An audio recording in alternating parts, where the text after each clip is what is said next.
Hello, and welcome. My name is Rich. This is Champions Online.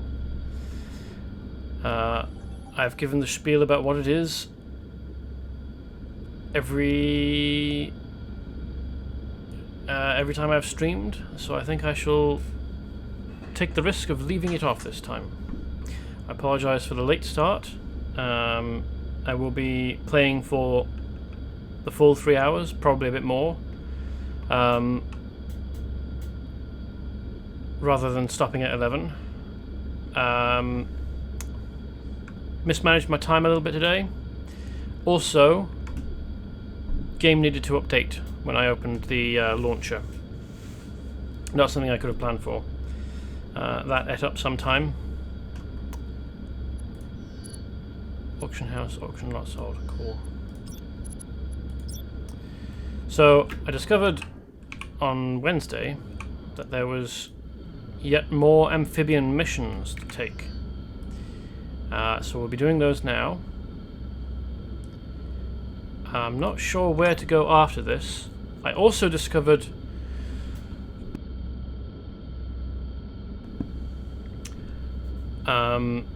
between last stream and this stream that there were a number of missions available on my crime computer, which is a concept I have not investigated on stream so far. So I might go and pick those up next, because there are some from level 22 or earlier that I wasn't aware of and didn't do. So we will probably... well, we'll certainly find out what those are, but maybe not necessarily today. Anyway.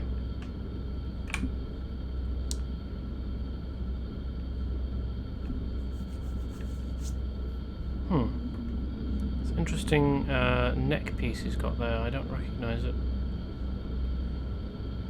The rest of the items are fairly... in fact, we'll probably get an easier look at things if we do this. So...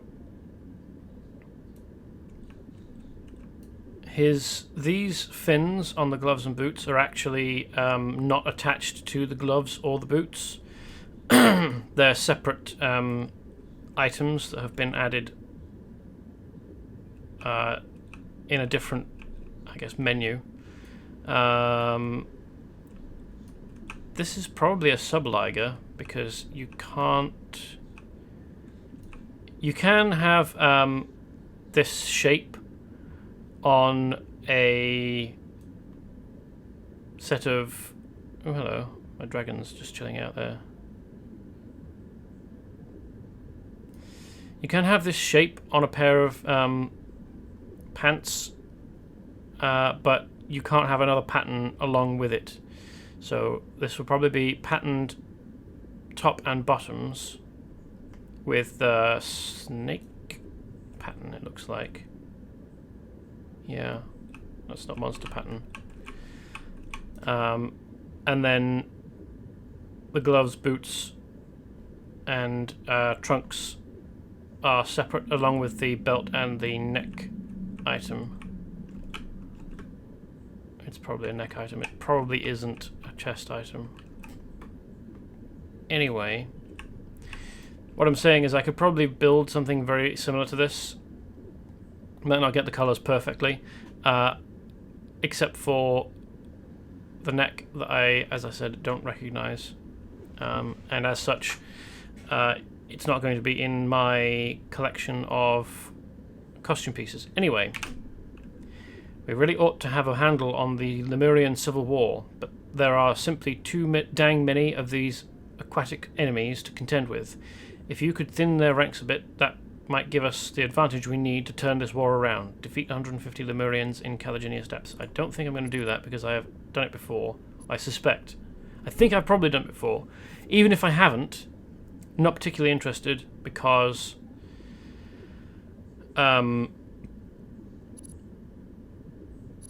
it's just a repeatable mission to defeat 150 dudes, and we've done missions exactly like that elsewhere, and they don't actually add to the story at all, because they don't progress any they don't progress to anything, and hey, Ravenforce, and takes 1,000 years. God, I hate those. Also, hello. Yes, hey. Yeah, defeating 150 of a certain type of dude takes a long time, especially if you're above level and you don't actually need to engage them, as happened previously. Especially when I've got a vehicle and I can just zoom by. I have to ask a great and grave service of you. Technical issues. Something I cannot do myself. My ex-girlfriend is the supervillainous Stingray. We met while she had amnesia and had temporarily forgotten about her wicked ways. But as her memory returned, so did her jealousy of Maris, her brother and heir to Atlantis. Her only desire is to destroy Atlantis and depose Maris, and she has aligned with the Lemurians to achieve her goal. You will find her patrolling the waters around the Lemurian dig site. That's interesting. I guess we probably should have done this first and then done the Maris quest. Because this is presumably where we defeat her and force her to retreat to the cave, where we later fight her again at Maris' behest. I don't know when you joined the stream, Ravenforce. I said at the beginning, but if you weren't there to see it, I will say again, I apologise for the late start. I mismanaged my time. And also, when I opened the launcher, the game needed to update for quite a while, which slowed me down again. I will be going for 3 hours rather than until 11, so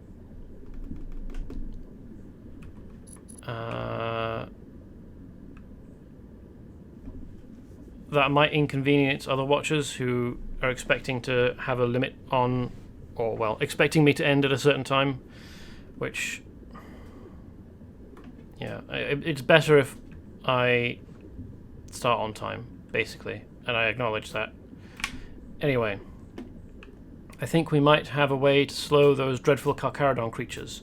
Just like sharks, Karkaradons navigate via finely tuned electric receptors. If we place electro-disruptors around the Mandragora, it should make the ancient weapon all but invisible to them. Attach 5 of them to the machines on the bottom ring of the Mandragora. The machines will function as a power source for the disruptors. Clever. It's Friday the 13th in 2020. You're fine. Yeah, okay, fair enough. It's also the day that Desert Bus starts. You probably can't see very well, given the light differences, and but this is a Desert Bus t-shirt. This is actually from Desert Bus 5, which was a while ago. We're on 14 now. It's a fundraising event where they play Desert Bus, one of the worst computer games in existence, for donations. They don't just do that, but that's the main thing that they do. And they raise money for Child's Play, which is a charity that was started by Penny Arcade and has since grown beyond them. Child's Play gives toys and games to kids in hospitals and in domestic violence shelters, and it's, in my opinion, an immensely worthy cause. And aside from that, I very, very much enjoy watching Desert Bus. I've watched all but the first, and to be honest, watching Desert Bus contributed a little bit to my lateness, because they started at 6 p.m. my time today, 10 a.m. Pacific time, or would it be 3 p.m. Atlantic time? I don't know what is it. Well, East Coast time in America. I don't know what that time zone is actually called. And I wanted to watch the beginning of it. At least. I like to watch the beginning and the end and as much of the rest as I can manage, whilst also living my own life. Because the thing about Desert Bus is that they play Desert Bus for as long as they get donations, and that means 24 hours a day for well, as long as the money keeps coming in. Each hour that they play costs 7% more than the previous one. So the first hour is $1, and it gets exponentially more than that as they go. Of course, given the finite nature of the world, this means that they can only be paid to play for a maximum of about 2 weeks, but that would take all the money in the world, which of course they are never in any danger of earning. So what actually ends up happening is they play for about a week, and they have shifts of different people, so it's not just one person trying to stay awake for a week straight, although I think that does happen occasionally. They take challenges, they have auctions. Since this is the 14th year, it's gotten quite big. It's gotten certainly much bigger than it used to be. Well, it's been exponential. How Desert Bus as a thing, as an event, has grown as well, and they've earned lifetime millions of dollars US for Child's Play, and as they have gotten more prominent, they have also had they've had more attention, particularly from games companies, games publishers, games developers, because Child's Play was founded by Penny Arcade, which is a computer games webcomic, essentially, or at least it started that way. It's moved a little bit from there, expanded since then. Child's Play is about giving toys and games to kids, and even Desert Bus is a computer game. So the whole thing is very closely tied to games and gaming, so it was a natural evolution for games companies to be involved themselves. They donate a huge amount of extremely nice swag for auction. Wizards of the Coast, which is not strictly speaking a computer games company, are also involved. You can often find uncut sheets of Magic cards available for auction, or available at auction during Desert Bus. Often they are foil sheets. They're very impressive, and they have been going for more and more money as time has been going on, as more and more people have been arriving to the event, and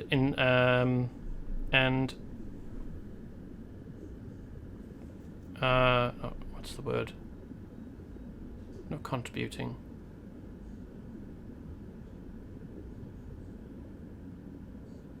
Participating. That's the word. Anyway, strong recommendation from me to watch Desert Bus if you don't already. If you feel you would rather watch that than me, well, fair enough. I would like to be watching as well, but I have made a promise to myself and to anybody. There's a trust involved here between me and any audience that I have gathered so far, that I will continue to do this. And so I shall.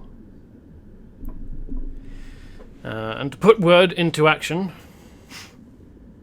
have you spoken with Vance Bellman? He is a deep water geologist working around Sea Lab. I have not heard from him in a while. He might be in need of assistance, so that will just be an introductory mission to meet someone who we've already spoken to. So we need to defeat Stingray, place electro-receptors, electro-something.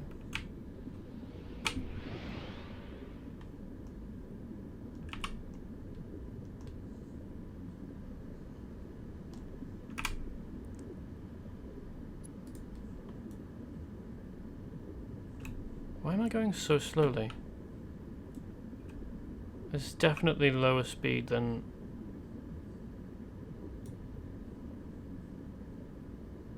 I'm used to.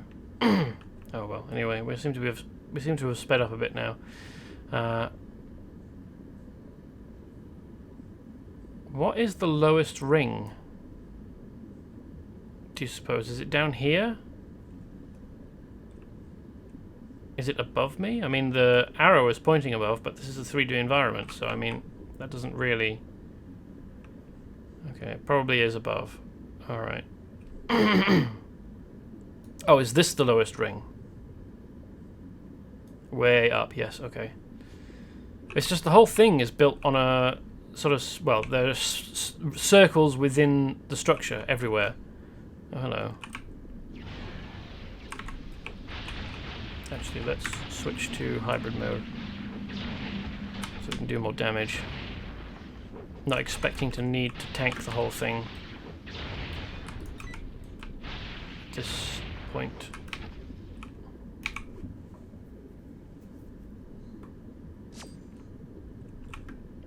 Handy that this was already here and I just added a bit to the top.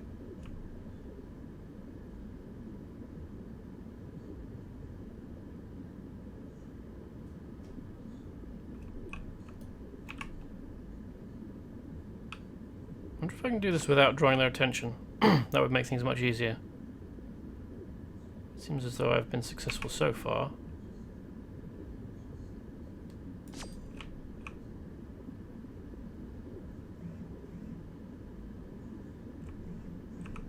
Probably not going to be able to avoid their attention though. What on earth is making my phone...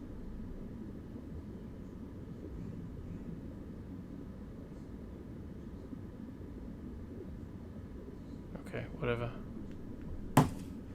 Not something I need to deal with right now.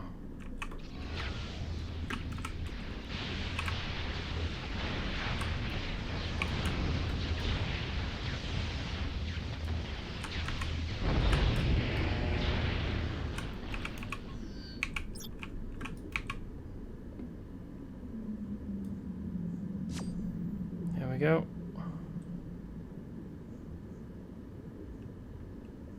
That's probably not something that I can interact with. Well, I can interact with it, but I don't think that my mysticism is high enough to actually do anything useful.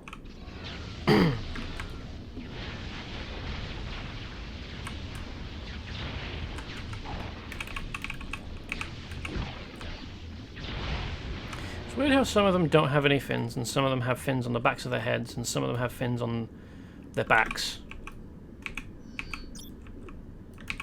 I realised that they wanted to have variation in the design, but there's variation. You can have variation with colour and with costume, but it's a bit weird when it's variation in,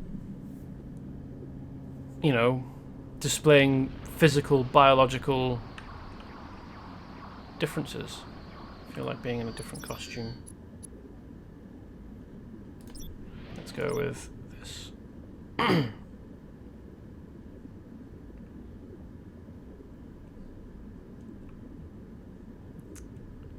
So Stingray is supposed to be around here somewhere. Is she up? Is she above? I wonder where she spawns and where her... I mean, I presume that her patrol route is within this circle. Yeah, moving target. It's not... That doesn't help very much. Does she stay on the same plane at least? Or does she move vertically as well as horizontally? Oh, there she is. That was easy.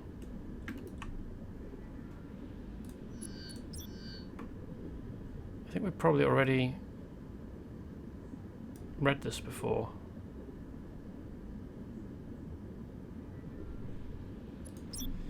I think so. Normally I spam tab. Oh, well, yes, fair enough. That would probably help.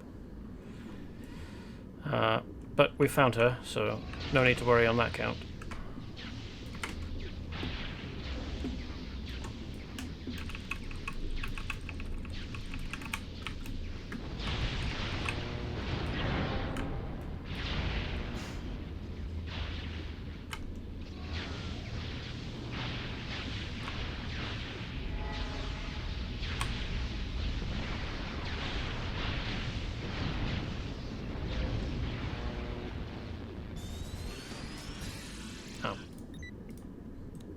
Okay, well that was easy.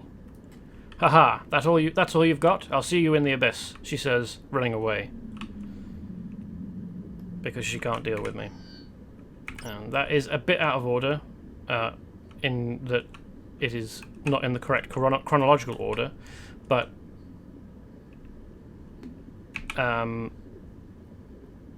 so we have fought and vanquished Stingray and forced her to retreat, and then later in the chronology of the game, rather than in the order we actually did things, you meet Marus, her brother, down here somewhere.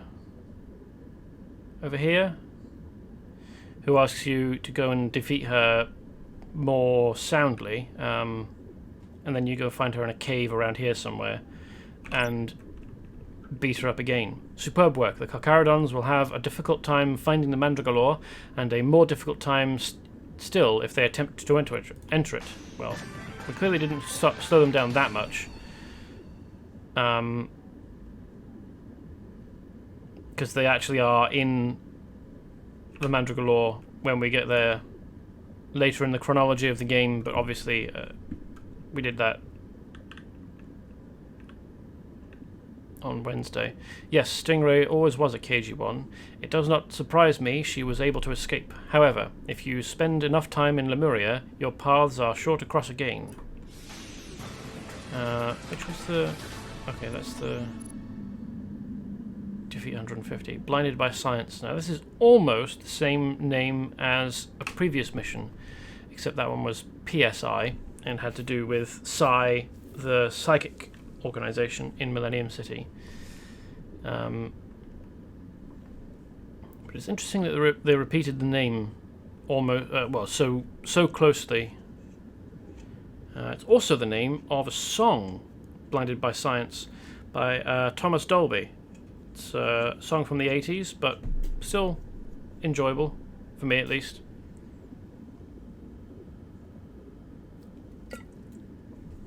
It's a good song. I love this mission. The device it gives is fun to use. Oh, okay. The Karkaradons must not be working alone. We need to discover who is behind their villainous plans. This bioelectric disruptor will suppress your electromagnetic signature and allow you to pass invisibly by Karkaradon defenses. Enter their base and seek out the holographic communicator near the Clyphothic Gate. Spy on the general as he communicates with his leader. Be very careful, and don't waste time. The disruptor has a very limited battery life. Fair enough. Kind of reminds me a little of another spy mission in World of Warcraft, in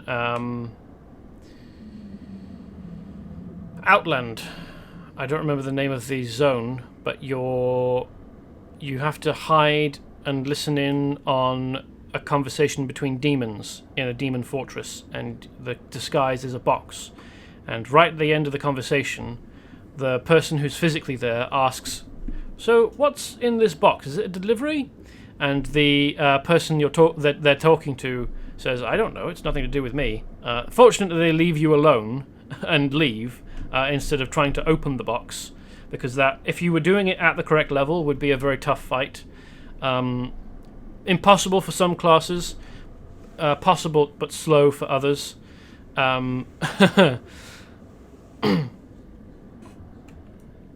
But amusing nonetheless. So yes, we should probably put the disguise on. So is the base like something that we actually go into, or oops, weird, or do we just have to hang out around here? Ooh, examine Karkaradon inscription.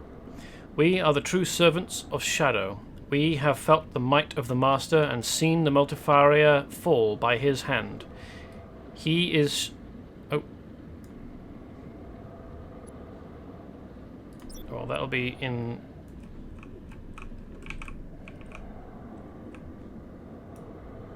Oh, this is a bit...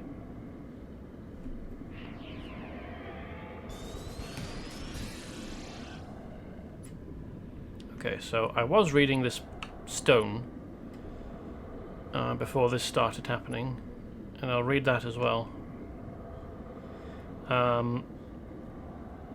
He is the Shadow. He is the Destroyer. Taking his power from the kings of Edom, he is the conquerors of worlds. That's not correct pluralization. Oh, he's doing it again. Oh, okay. It presumably just happens because I'm nearby. Well, fair enough.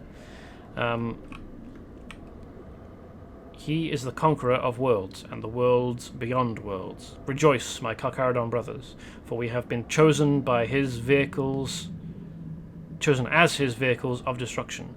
His reign will span dimensions, and the Karkaradon legions will enforce his doctrine of hate and rule over his kingdom of suffering. So this is the conversation that we just spied on.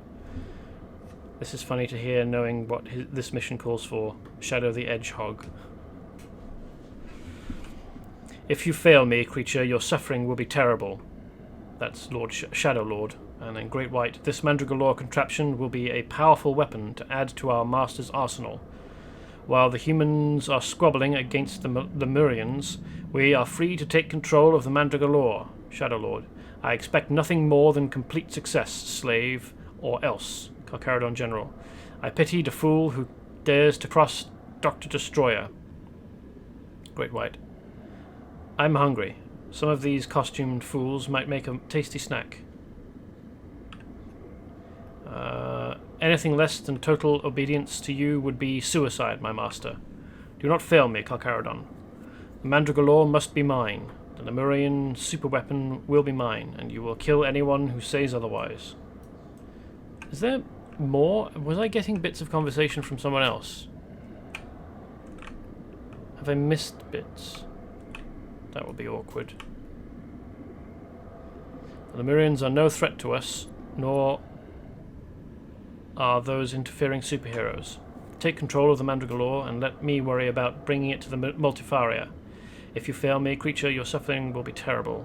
I expect nothing less than complete success, slave or else. Your wishes are our command, master.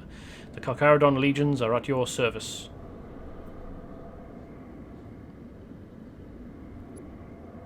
Bring a dead superhero to the commander and he will reward you with double rations. Probably rations made up of the dead superhero, if we're honest. We will claim the Mandragora. Have we completed this mission? Yes, obviously I have. Just wondering how much of this there is.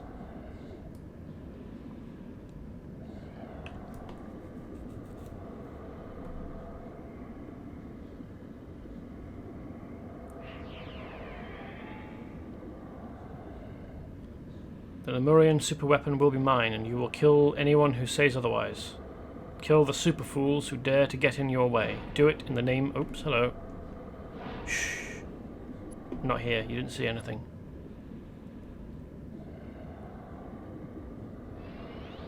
Oh. You did see something. Okay, that's awkward. I put the disguise back on.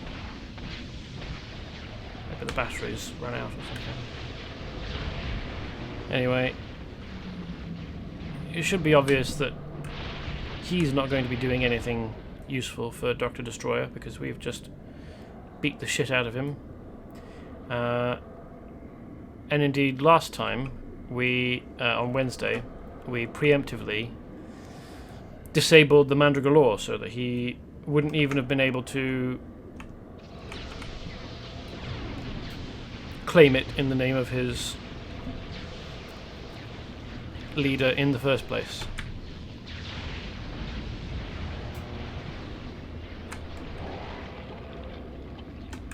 It is amusing to me how similar Shadow Destroyer looks in terms of design to Dr. Destroyer. He obviously came after Dr. Destroyer because the person acting as Shadow Destroyer is significantly younger than Dr. Destroyer. So he must have seen images of Dr. Destroyer at some point and gone, that's a good look. I'll copy it, but with some slight changes to make it look like all the armor pieces are made of bone instead of steel, I guess.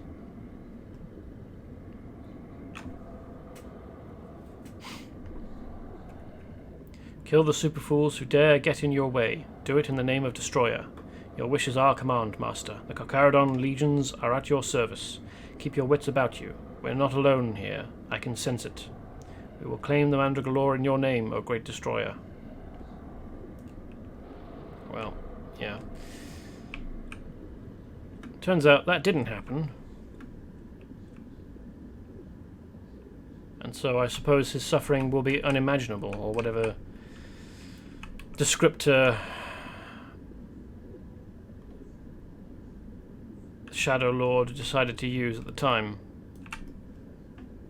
Dr. Destroyer, are you sure? I mean, sure, I've heard the rumours. But if this is true, this would not just be a disaster. This would be not just a disaster, but the biggest calamity humanity has ever faced. I'll be honest with you, technical issues, I'm scared. Shadow of the Sharkmen. Perk completed, cool. I'll go and speak to Vance Bellman. And then I think I'll probably be done with missions here in Lemuria.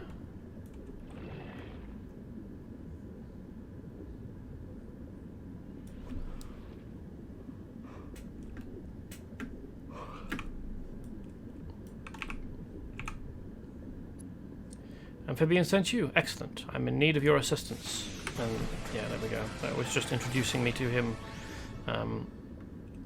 when I had already done all the missions with him before. So now, I'm not sure whether to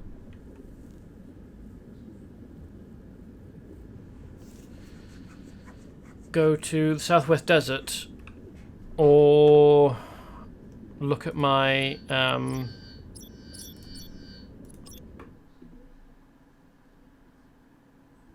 computer for missions, because I don't know that I've actually done any of these before, because usually I just ignore my cram computer because I don't need to take the missions from it to do to progress in level, because there are easier ways. So I don't actually know whether these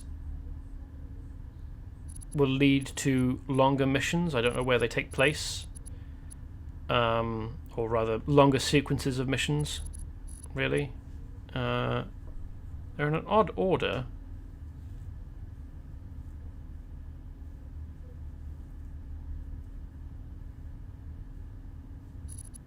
Let's do these. Witchcraft asked me to deliver a message since she couldn't reach you in the field. Demon has attacked a museum in Millenuim City and is trying to make off with some rare occult books. She is in Lemuria at the moment and believes you could reach the museum before she could. Really? I'm also, well, at the moment I'm on the moon, which actually makes me even further away from Millenuim City than Witchcraft being in Lemuria does. But even when I leave my base and go back to Earth, I would still be in Lemuria. So saying that I am probably better able to reach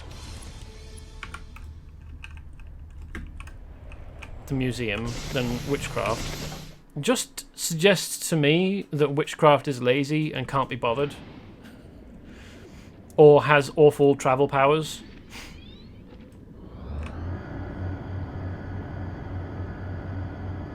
And isn't capable of moving as quickly as I am.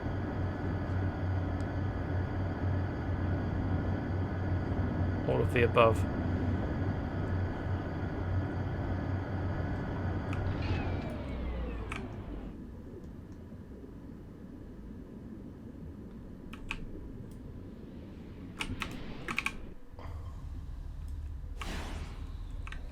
Okay, back to the surface to get to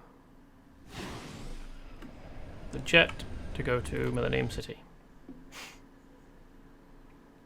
I mean, really, this is just showing that we're more capable than a member of the Champions.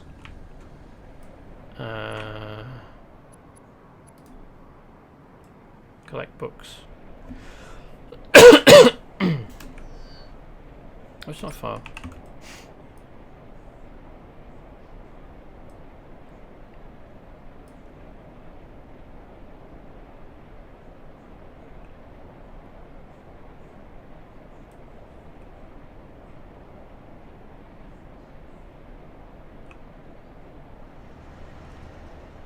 Bullet Bamford Bizzell. We've actually done that before, so I'm not going to repeat it again.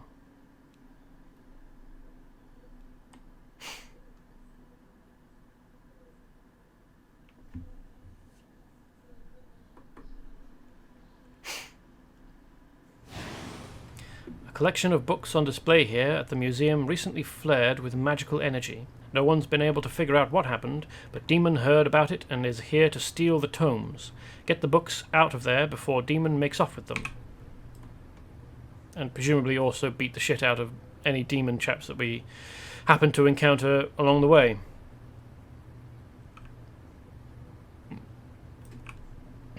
How do you suppose you're supposed to access the books that are behind this ring? Does it move? Oops.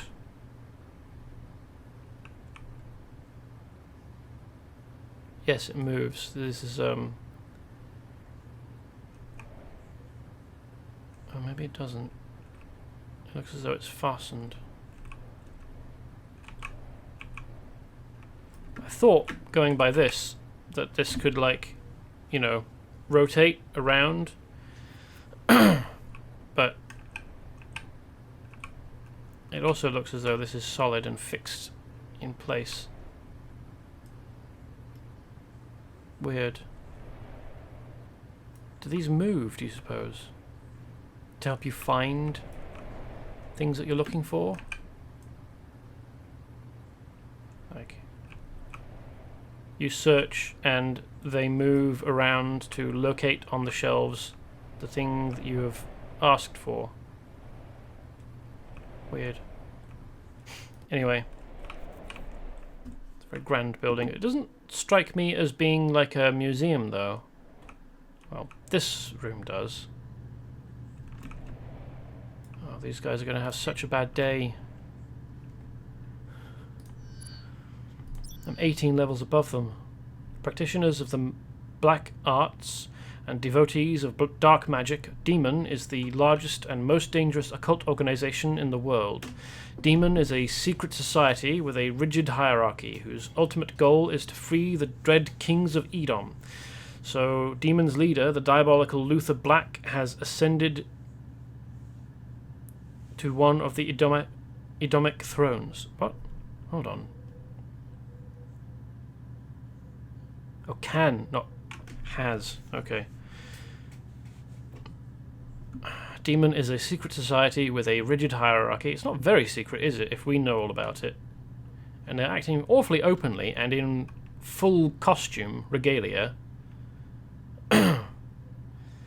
Demon is a secret society with a rigid hierarchy whose ultimate goal is to free the dreaded kings of Edom, so Demon's leader, the diabolical Luther Black, can ascend to one of the Edomatic thrones. Dark enchantments empower the melee weapons of this obscene occultist. How is he obscene? Has he got his dick out or something? We can investigate because they...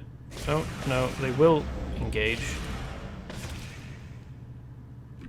Why is he obscene? Are his pants too tight? Are they painted on? I just have to sit here and they kill themselves from the damage reflected from my shield. But hey, let's be a bit more proactive with these ones. How do you feel about indoor lightning?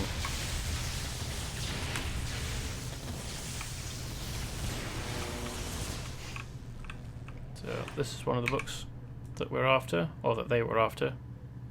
We are deliberately preventing them from getting. Oh, there's another one.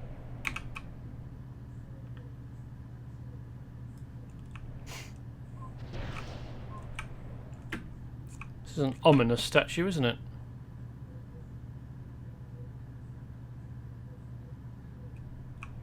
Oh, there's two of them.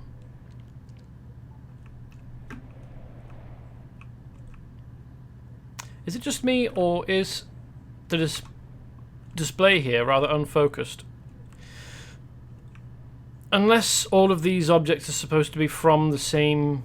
Oh, that's probably something I can interact with, isn't it? I don't know whether my... Oh, my mysticism skill's not high enough. Okay. Well, it's interesting that my mysticism skill is supposed to have been raised to over 200 by the time I was level 22. Anyway, do you suppose all of these objects are supposed to be from the same civilization? I mean, that's clearly a sphinx. And these are antlers. And I really... There's two of them. There's two identical but mirrored, or well, rotated display cabinets. These things shouldn't be presented together, because there weren't creatures with antlers like this living in ancient Egypt. And then this is a Chinese vase. This is a Greek one. That looks African, given the artwork.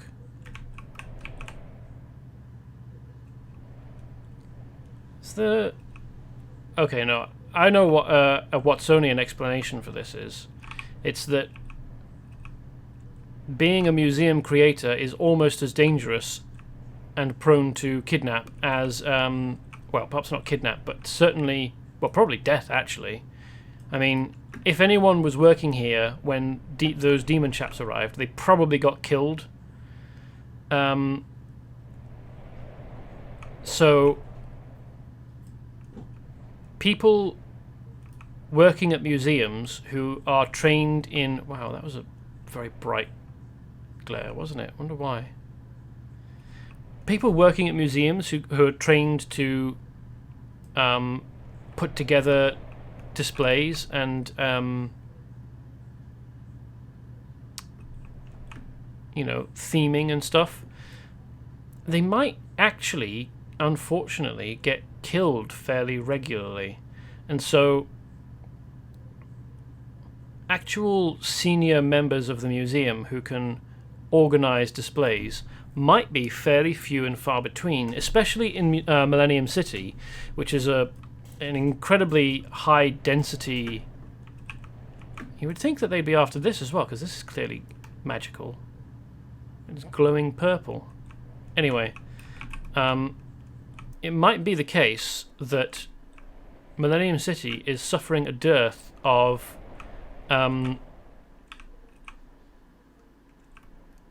experienced museum creators or curators. It's odd that they would leave the book here unattended. Perhaps they're not interested in it. You would think that they would either like be stood around the books or actually have them on them in person, wouldn't you? Anyway, so a Watsonian explanation for the bizarre curation of these exhibits is that Millenuim City probably actually doesn't have anyone who is qualified to put together a really good display.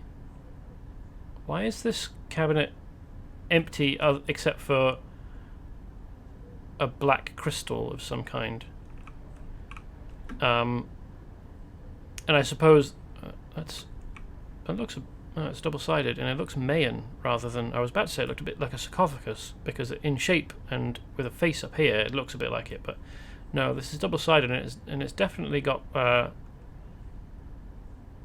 South American vibe to it. But an out-of-universe explanation, and I keep forgetting the name because I don't use it very often. Who's the writer of Sherlock Holmes?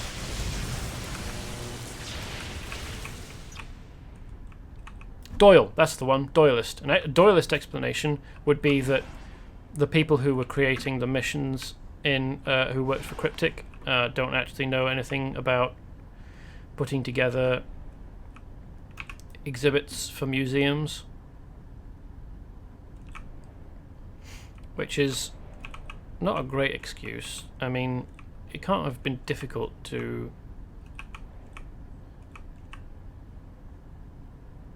do some minor research. I mean, you could just go and visit a museum. I thought that this was a picture of Charles Darwin, and I was going to say that's an odd thing to put next to a set of samurai swords, but no, this is definitely not Charles Darwin. It's a Japanese chap. And that's a terrible way to display that. That's actually supposed to be hung from a wall so that it's vertical, so you can actually see the whole thing. Displaying it flat under a shelf of other things strikes me as a horrible waste of a resource. This looks Greco-Roman.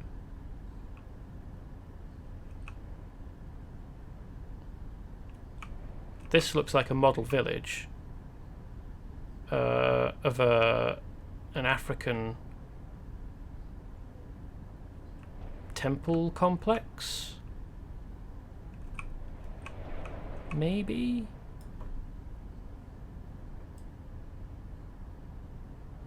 The architecture is African. North African, I would say. Not that I'm an expert by any means.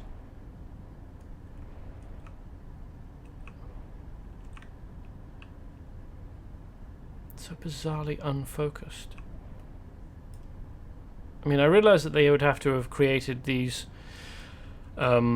display cases as assets and then placed them around. Like, these are repeats of here. In fact, this is probably just, they probably just placed these four and then copied and pasted them over here. And then had, yeah, here we go. See, there's another shield, like the ones that we saw in Lemuria when we were following around the ghost dog. That's a Persian design of shield. So we're missing a book. I must have missed one when I was down here somewhere.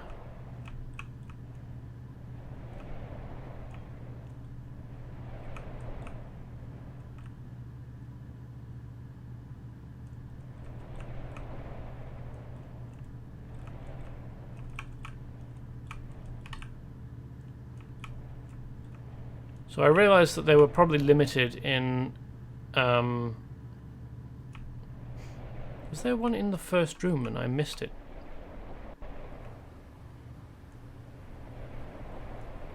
So I realised they were probably limited in... And that's one just out on the side there where it could be nicked or knocked over.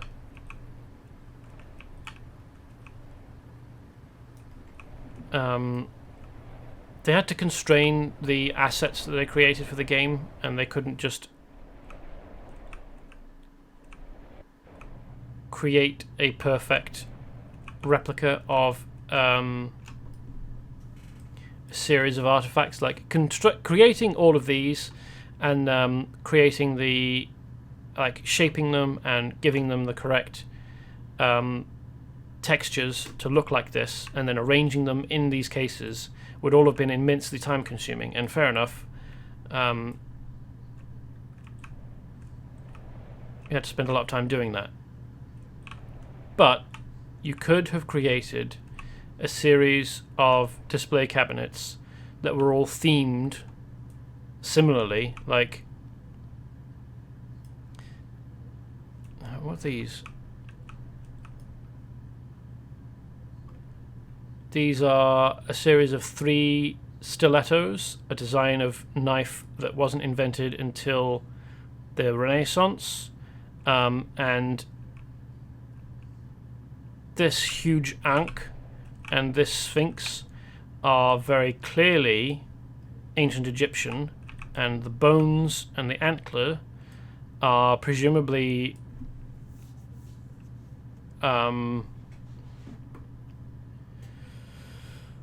prehistoric, or perhaps Bronze Age, something that would have been traded. So, I mean, I suppose you might have found antlers like this in ancient Egypt, but they would have been worked into something, some other,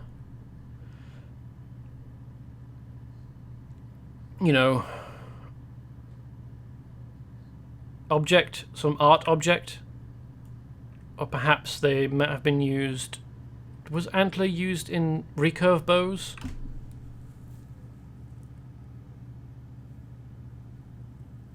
But then Egypt didn't have recurve bows. They didn't have that technology. And there's some mysterious black crystalline shape as well. Like, of all the things in this that don't fit together, the stilettos are the standout. And I would also argue that the bones and antler are misplaced as well, at least on this shelf. So what I'm saying is, even amongst objects in cases, there doesn't seem to have been any...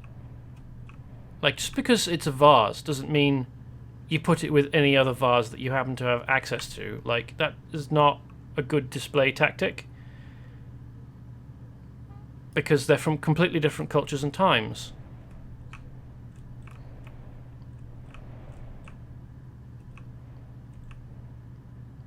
That's Mayan.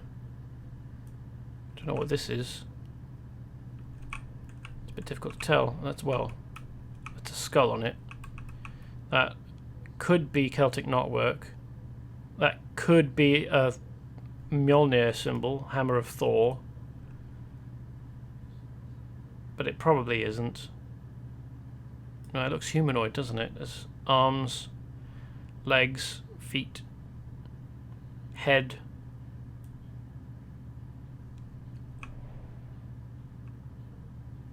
It looks like someone found a, you know, a Stone Age or Bronze Age art object, like a figurine of a human, and blew it up from about 6 inches tall to 6 feet tall in game, and then patterned it with whatever stone pattern they felt like. Still missing a book. I can't fucking find it. Oh, there it is, in the fucking corner, hiding. Jesus Christ. Good work. You beat back demons' minions and banished them to prison. Cool. I was also indulging in complaining about the museum, and that took a while. I tell you what's going on with witchcraft. She probably didn't want to bother with 2 rooms full of low-level demon idiots. She probably considered it beneath her.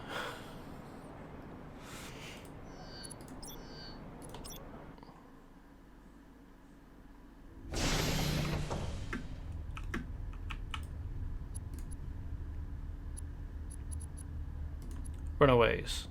To help technical issues. Chief Surhoff has received reports from his officers that armed men chased a group of men in lab coats into the sewers. All attempts at a rescue by Surhoff's men have been met with gunfire. He has requested backup. Not everyone who works for Argent does so willingly, and some of their captive scientists recently escaped. They're holed up in the sewers, but Argent finally found them. It's up to you to defeat Argent so the scientists can escape again. Okay, let's do that. I assume that it's in Millenuim City. Oh, and fairly close by as well. That's handy. The game says sewer. It's really more of a bunker system. His Shadow Destroyer, except he looks different than the Shadow Lord that we saw in the holographic display, and there's a brief shot of witchcraft. Not everyone who works for Argent does so willingly. Oh, we've already had that text. I'm not going to be able to interact with this, am I? It's going to be beyond me. Yeah, there we go. I haven't kept up with my mysticism skill because it hasn't really been useful.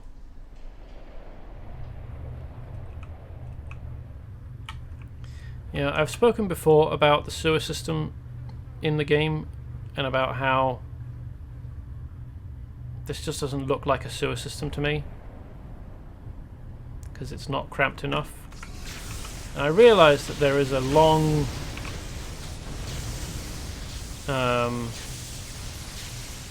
long history of sewers in comic book and superhero universes in general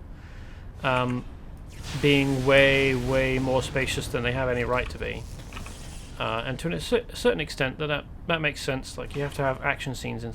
Am I leading them around? What's going on? To a certain extent that makes sense. Is it just me, or do these underslung guns look like gun-painted Nerf guns? Nerf blasters. Like, what even is going on in the design? Where's the ammo? How does it fire? Anyway.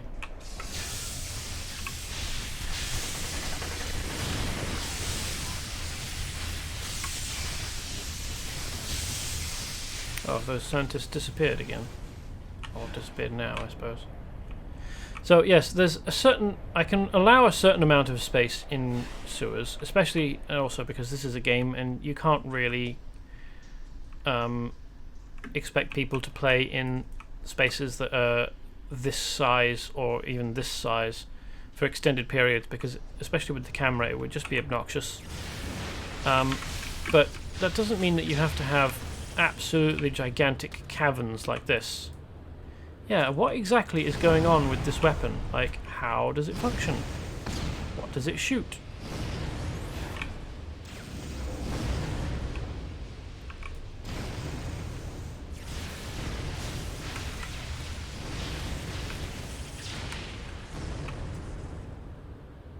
Presumably it's some kind of grenade launcher. It seemed like it was firing explosive devices at me. But then, where is the ammo stored? In this big box here? How does it feed ammunition?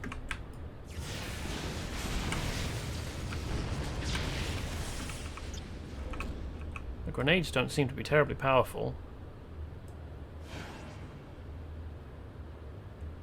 Is that the third of the 3 scientists we needed to rescue? Why is he hanging around?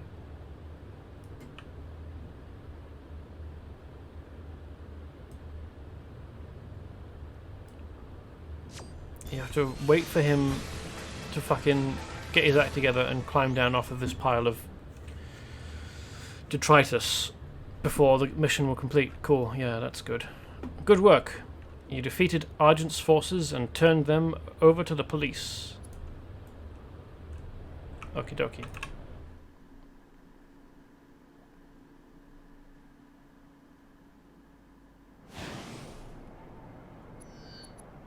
Oh no, I don't want to do that. I want to go to hideout. There we go.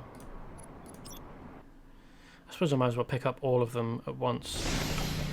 My worry, or the reason for not doing so, no, I don't want shared bank account, I want crime computer, is that I'm not sure whether these will lead to chains of missions. Saving heroes in little jars. Excuse me, technical issues, but there is trouble in Millenuim City. Psy has broken into a lab that contains DNA samples from many of the city's leading heroes. If they manage to escape with this material, they could create their own super psychic. Seems like a bad idea to keep DNA samples around of superheroes. Anyway, on the way in, a scientist told you that Psy somehow learned that this lab held DNA samples from a number of the superhumans in Millenuim City. You've got to keep those samples out of the hands of Psy. Collect all the briefcases and get them out of here. Okay. Military grades. Excuse me, technical issues. I just received a message from Mayor Bizel's office. He has reason to suspect that Argent has established an illegal military post within city limits. Could you return to Millenuim City and check it out?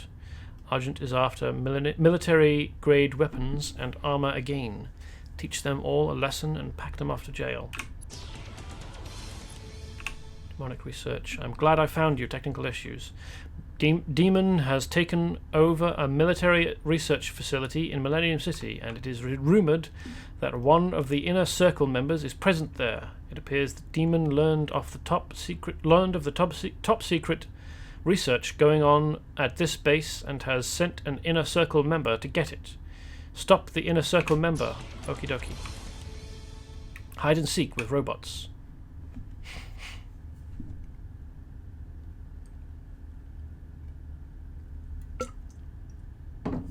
Excuse me, technical issues. But more rogue destroids have been reported in Millenuim City. More rogue destroids. Odd cadence in the sentence there, I apologize. Mayor Bizel thought you would want to know. Yes. Broadly. Yeah, sure. A bit unfocused. A group of destroyer bots have been spotted around the base, but up until now they've remained hidden away. Check out the building and see if any robots are in there and report back. Okay. Oops. Difficult maneuvering, particularly on the moon, where you constantly float slowly down, which is definitely a bit weird.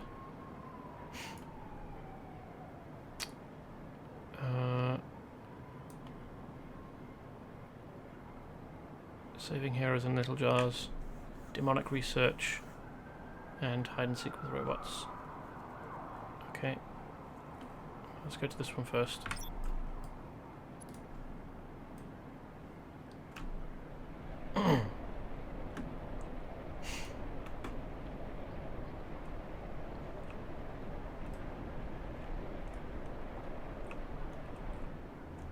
Is it just me, or is this a weirdly narrow building?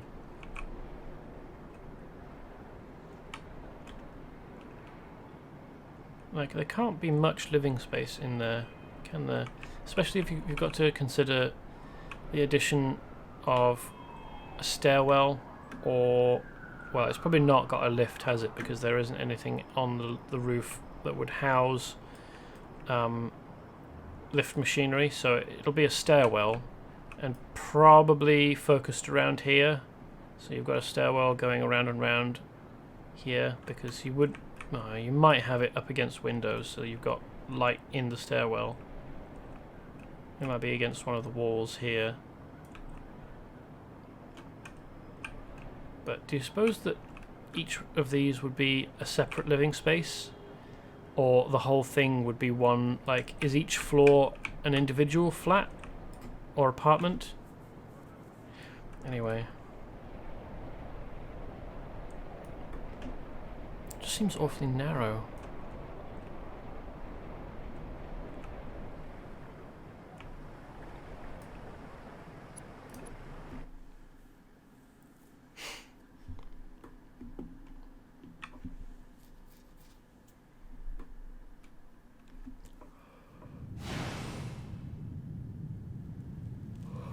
On the way in, a scientist told you that Psi somehow learned that this lab held DNA samples from a number of the superhumans in Millenuim City.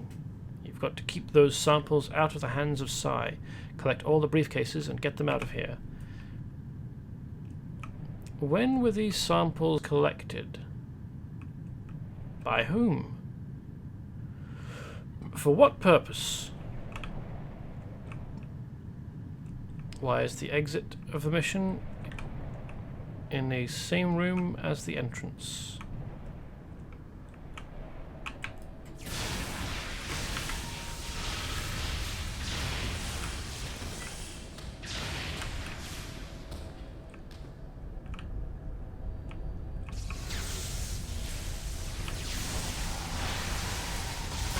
Huge amounts of this space not being used. For some reason.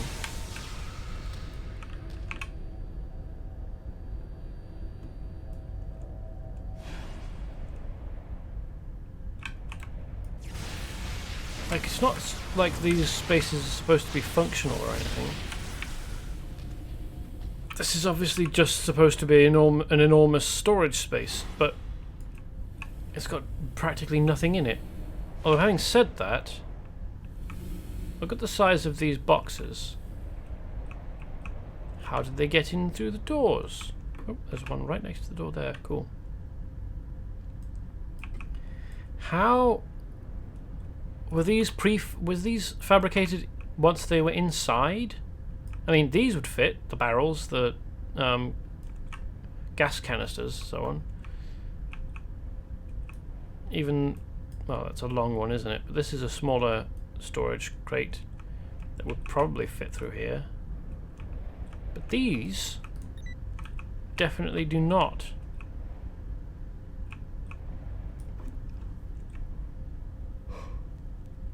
Or I should say, would not fit through the doors. How did these... like...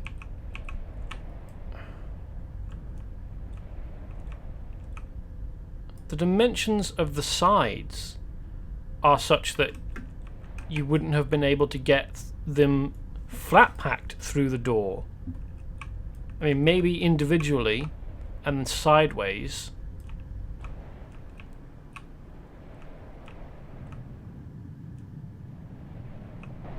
Did nobody think of this when they were putting it together?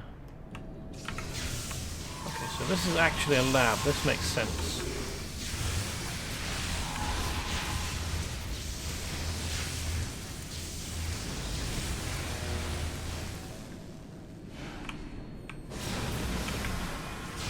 What are you running over there for? I'm here. Come on, you idiots.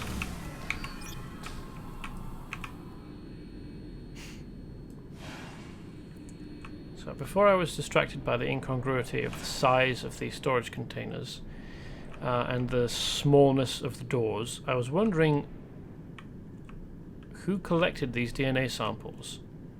Why did they collect the DNA samples?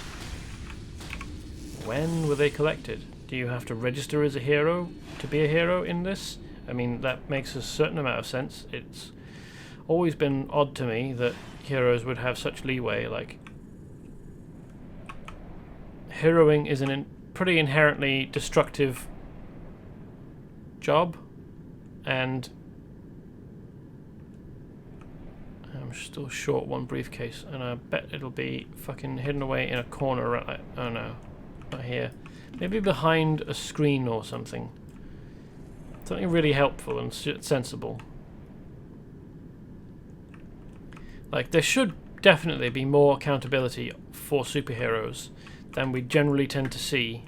Wondering if they might be dead heroes. Yeah, maybe.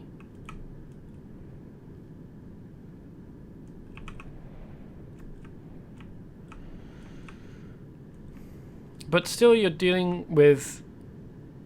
I mean, if it's a dead superhero, then that's an issue of bodily rights. Like, you can't take organs from someone who is dead. Their bodily autonomy, their rights to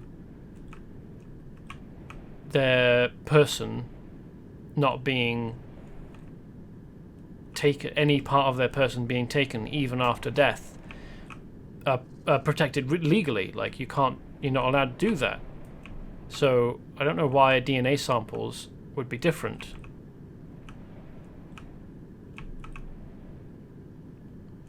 It's definitely not in here. Is it in here somewhere? Did I miss it when I was coming in?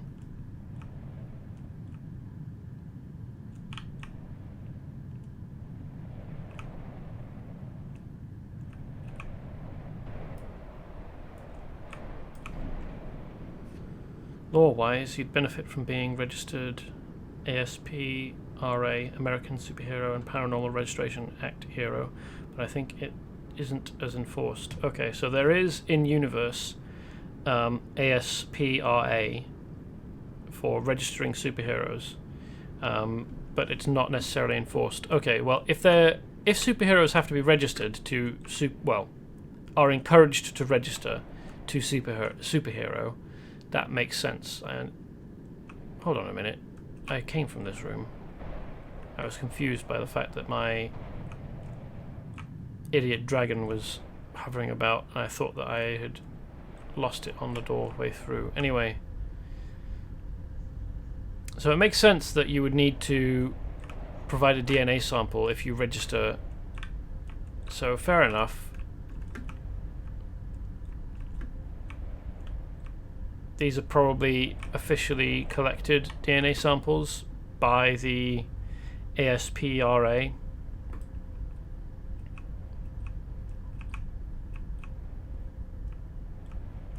Where the fuck is the last briefcase?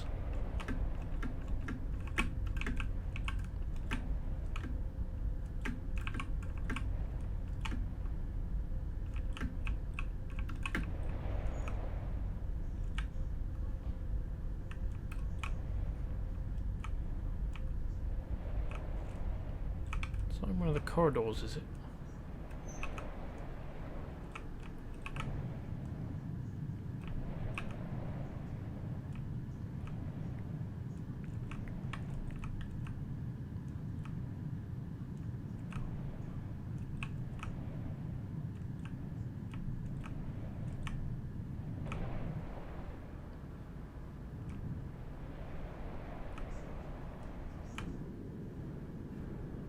It's there! Fucking Christ! Good work. You crushed Sire's egoists and sent them off with the police in power dampeners. Oh, how long did I spend looking around this stupid room? Okay.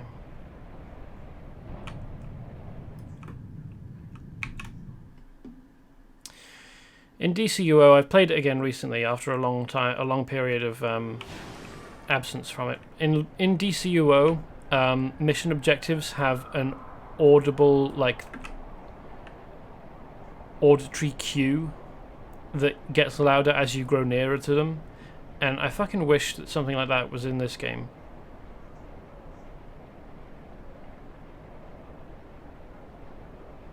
I know that WoW has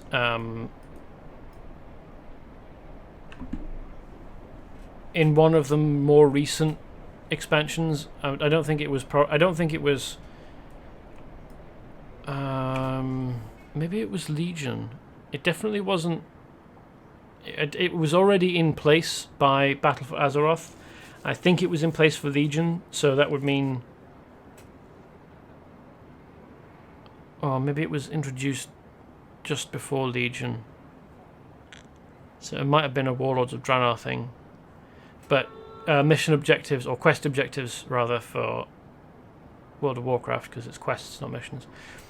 Quest objectives in World of Warcraft now are very, very obvious at a distance. They have an outline and a glow, and they even often show up on the minimap. So they're very difficult to miss. Oh, interesting. This is a mission entrance for both demonic research and military grade. I thought I'd picked up 4, not 3. Anyway, well, let's do demonic research. This is a bizarre collection, isn't it? Not something you would expect to see. I mean, Grond doesn't typically fight alongside anybody, as far as I'm aware. So having him and Medusa and Dr. Destroyer, or maybe that was Dark Destroyer,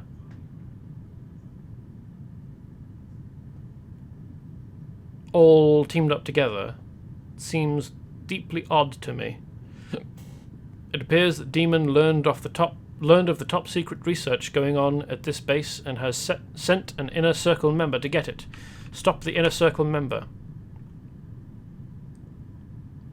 What research would have been done in a base like this? Oh, okay, so at least in this case, they actually have a door that you could drive one of these Humvees through. that is something of a relief. There was definitely one room I encountered with doors this size that contained an entire Challenger tank. And the only way that it could possibly have gotten in there is if it was fabricated in there from parts brought in that would actually fit through the door.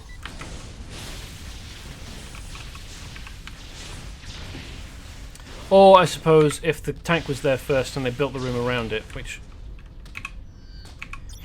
would have been difficult for getting the concrete floor to set without tyre marks, or, well, track marks, not tyres. Tanks don't have tyres, typically. No modern tank has tyres.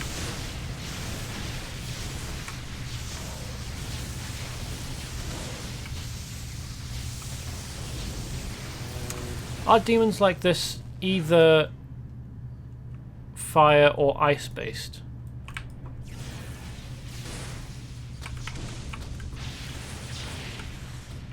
Because there's ice demons of Kigatilic and then there's these fire chaps. It's either fire or ice. Okay. Yes, says Ravenforce.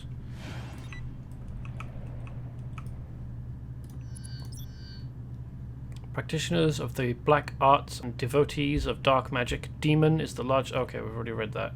So this is exactly the same group as the ones who are after the books. It's just that they've brought different dudes with them this time. Knock down the damaged shield and then do damage to this mistress of the dark arts before she is able to summon a slew of infernal associates. A lot of alliteration in there. But no matter how I look at this, at least so far, the rooms that we've seen suggest that this is good work. You beat back demons, minions, and banish them to prison.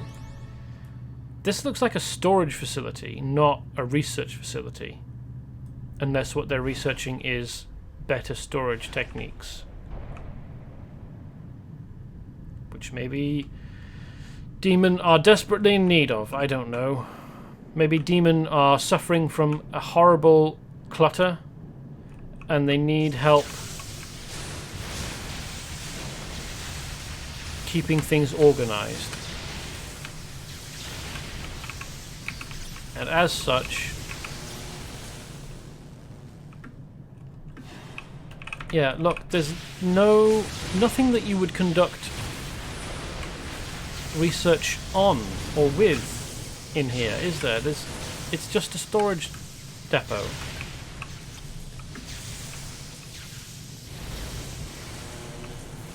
Again, at least that they, well, good to see, gratifying to see that they included actual doors that you could get a tank through. But look, this place isn't a place where research would be conducted. Is it? It's not remotely.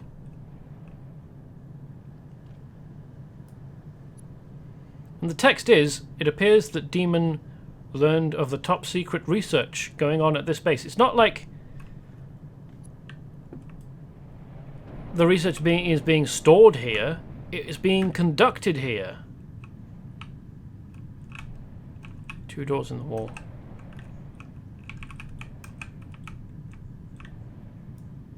Military research. How to fit tanks into rooms. Yes. Could be. Or, as I suggested, perhaps it is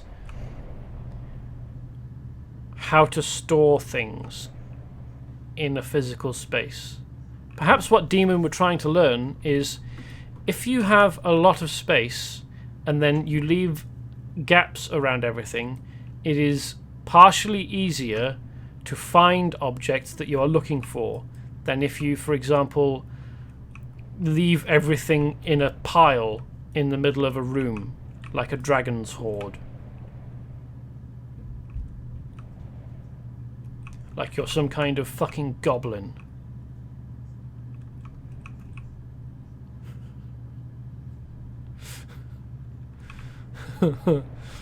And unfortunately, if what they were looking for is advice on how to store things, I'm afraid we probably failed to stop them learning what lessons could be taught by looking at this space. Whether it's how to store things or more focused how to fit cars into a room.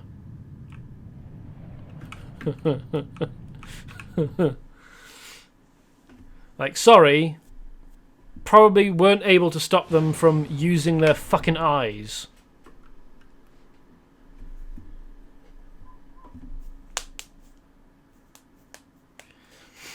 Unless, I mean, we've never really gotten a very clear idea of how lethal superheroes are in the game, or even in universe. Like, is my character just using electricity to knock them out? Or is she frying them like you would get if you were hit by enormous currents of electricity? Because if it's killing them, then all of the demons and the inner circle member are dead and therefore can't pass on any secrets that they might have learned, which, fair enough, I have prevented them from learning the secrets of quite poor storage technique. Argent is after military-grade weapons and armor again.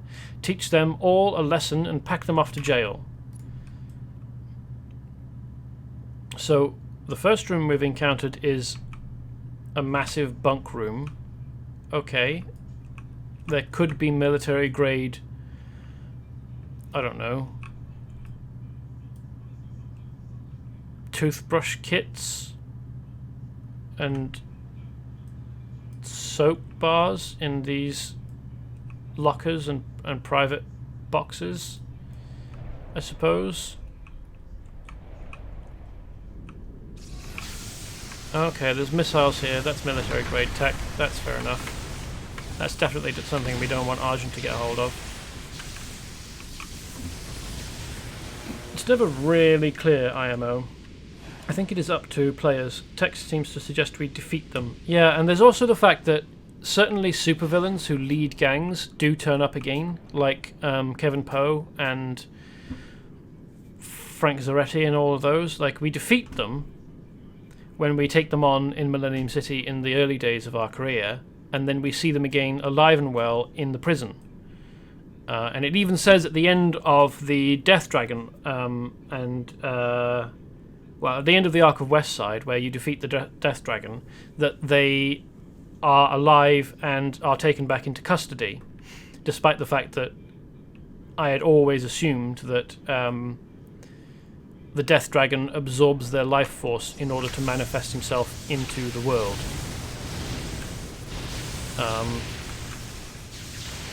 So maybe we just leave the bosses alive of the gangs that we defeat, or the leaders. Maybe we kill the gang members, which is a bit shitty. Or maybe, I mean, maybe now that we have done the West Side arc and we no longer will be seeing supervillains again, like leaders of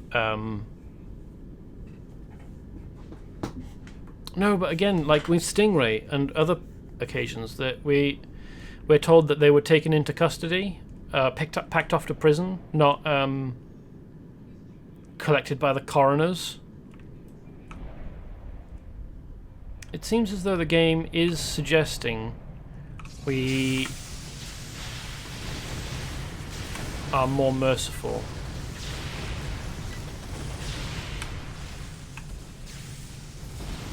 Certainly not lethal. In some cases I'm fine with that, like, I don't actually know what, for example, the Maniacs really get up to. They just seem to be weird punk clown chaps a bit violent. They're on the violent side for a street gang, but they're not like unleash a psychic bomb to lobotomize everyone within radius evil in the same way that Kevin Poe is.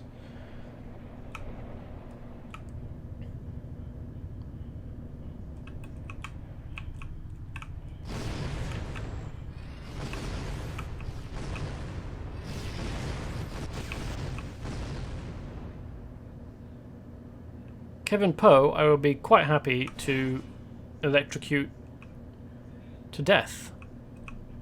Why are they all...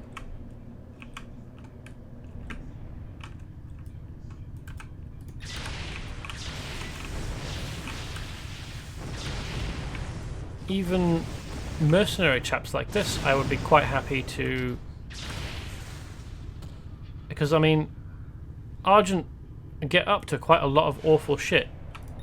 And I would be perfectly happy to just remove these guys, because they don't contribute anything positive to the world. Good work. You defeated Argent's forces and turned them over to the police, and I would also be perfectly happy to assume that I killed Moreau. He doesn't seem like anyone that the world needs.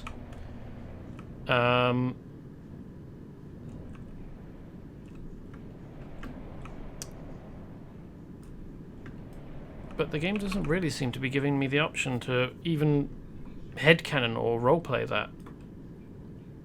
Anyway.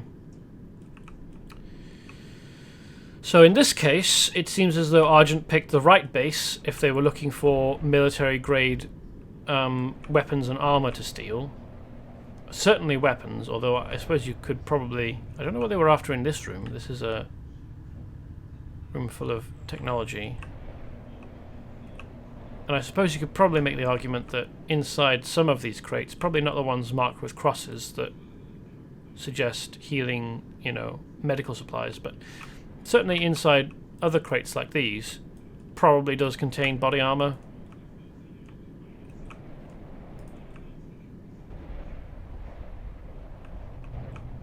So Argent picked the right place, as opposed to Demon, who seemed to have picked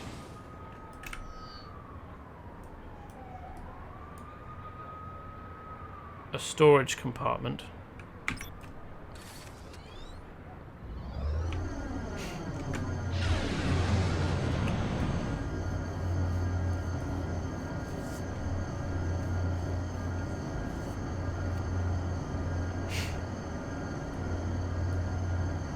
I was going to say before, perhaps we get more brutal in dealing with people after seeing defeated gang bosses escape from prison. Like maybe we decide after that that actually it'd be more productive if we deal with them permanently, so that they can't escape again. But that doesn't actually seem to be something that's possible.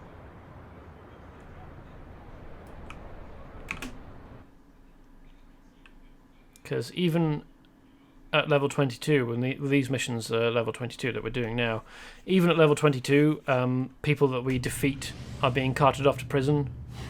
Like it explicitly says in the game text that that's what happens. A group of destroyer bots have been spotted around the base, but up until now they've remained hidden away. Check out the building and see if any robots are in here and report back. I mean, probably just going to defeat them, aren't I?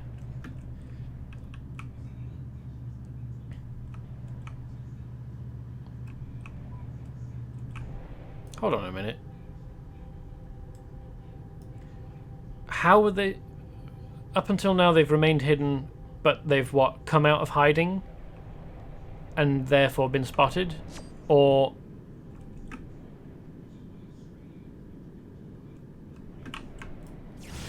were they like...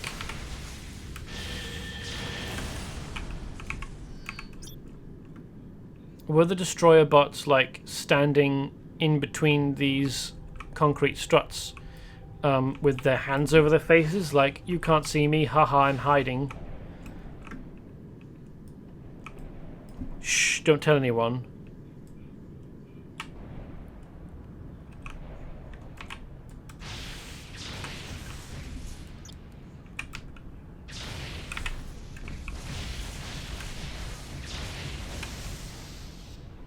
Or maybe in the air vents, and the maintenance staff are all like, look, listen, for realsies, there are destroyer bots in the air vents. And everyone else is like, fuck off. Why would they be in the air vents? I don't believe you. And then here they are, climbing out.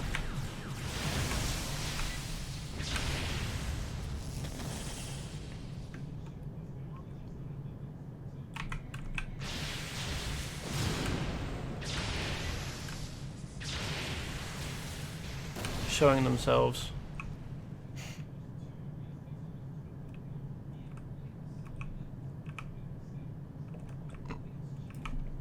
I just assume Destroyer has factories all over, and maybe they just keep coming up through something. Yeah, maybe. I mean, this is built over the destroyed Detroit City, isn't it? Where Destroyer had a huge battle. So maybe...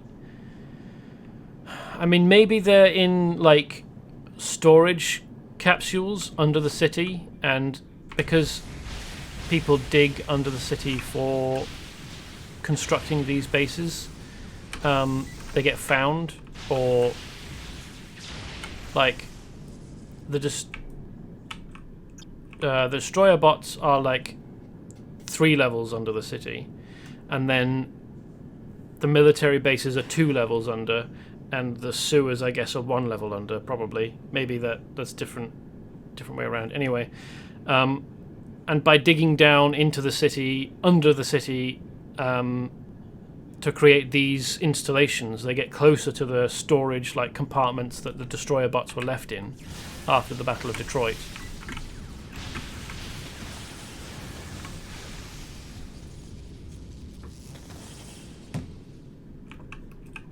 Oh, my character's gotten confused over whether she's flying or walking again.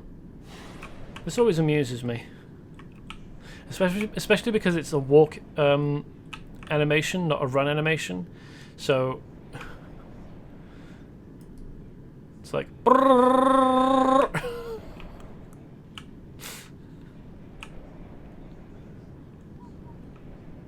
You can't walk that fast. Haha, legs go brrr.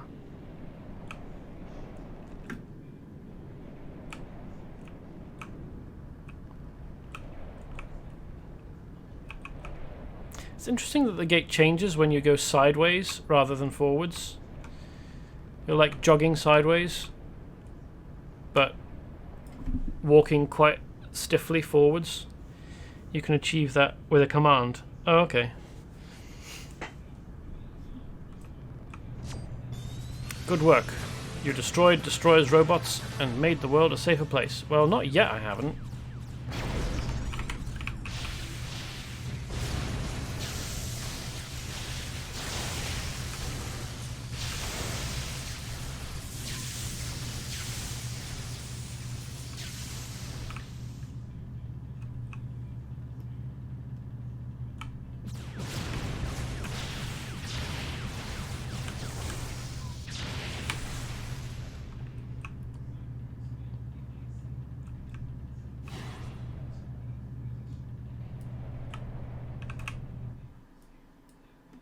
Something else that amuses me, not related to Champions Online at all, but related to game bugs, is in Final Fantasy XIV, there was, for a brief period, a few hours I think, a bug where the Lalafell, the tiny, well, not that small, but, you know, about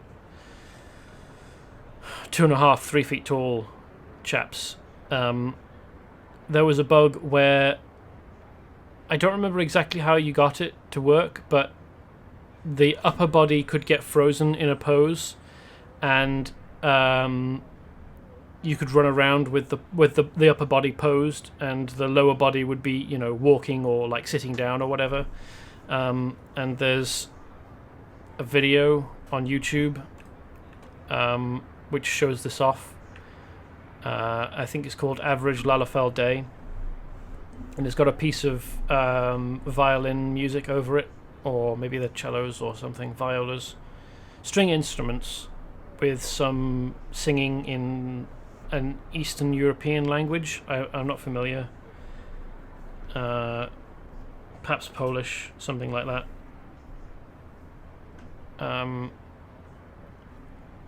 And it's very funny. It really, really amuses me.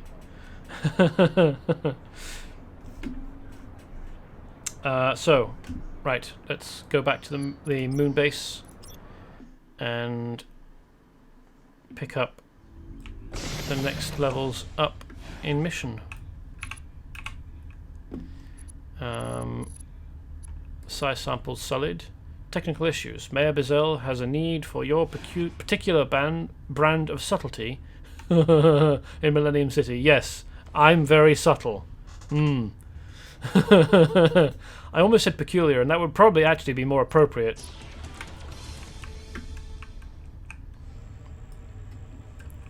I'm like... I imagine... Oops, no, that's not what I wanted to do. I imagine that technical issues uses stealth in the same way as orc barbarians use stealth, in that if someone sees her, she threatens them into silence rather than actually being stealthy in any way herself. She's like, "You didn't see me, right?" And the person's like, "Ah! No, I didn't see anything." "Yeah, that's what I thought." And then, like, electricity arcs across her fingers.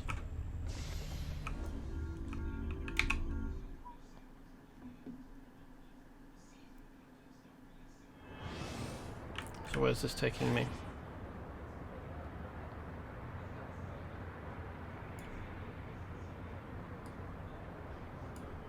Here, there we go.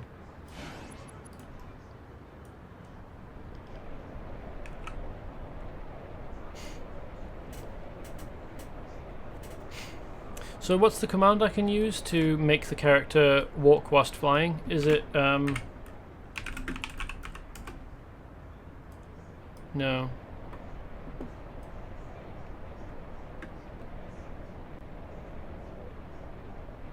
Oh, I unlocked the, dance from, Canadian Gothic, by the way. I wasn't able to unlock it whilst I was in Vibora Bay the first time, because that was a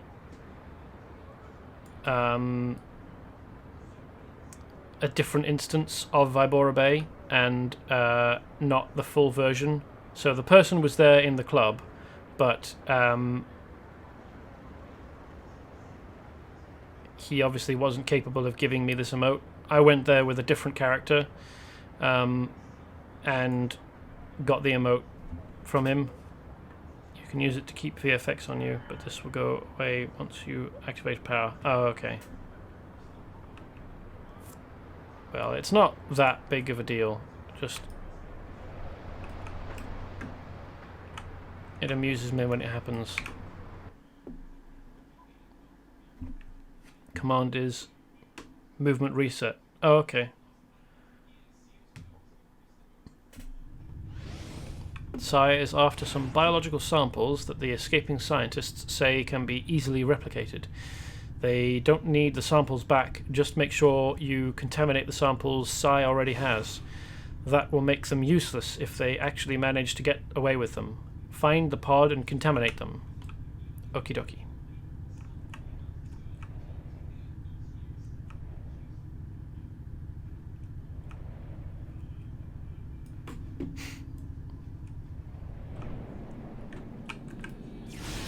What's going on over here? You're doing something untoward.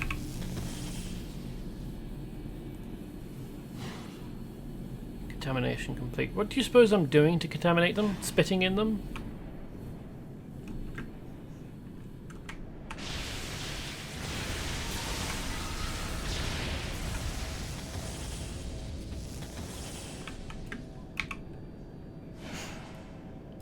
It's an awful lot of stuff to spit in, isn't it?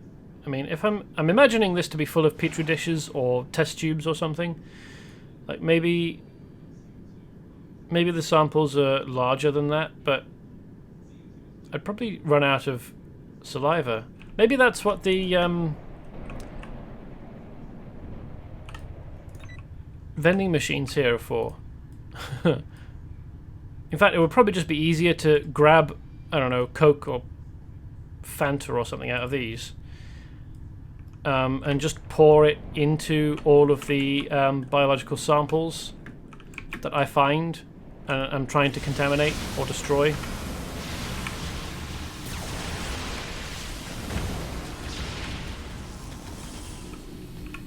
So maybe she started, like, in universe, maybe she started spitting in samples and then was like, no, this isn't going to work. This isn't sustainable. I can't even manage to spoil a whole pod's worth of samples. Let's go and get a can of Sprite or something.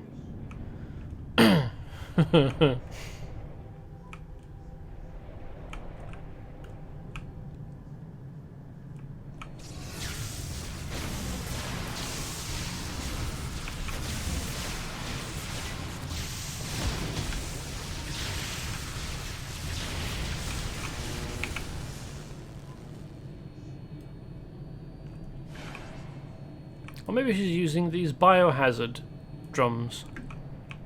I don't know, that might actually be a bit unsafe. Probably not very wise. I mean, who knows what biohazard waste is in there. Good work. You crushed Sire's egoists and sent them off to the police in power dampeners. Yeah, clearly still alive, or the police wouldn't be the ones that receive them. I don't think.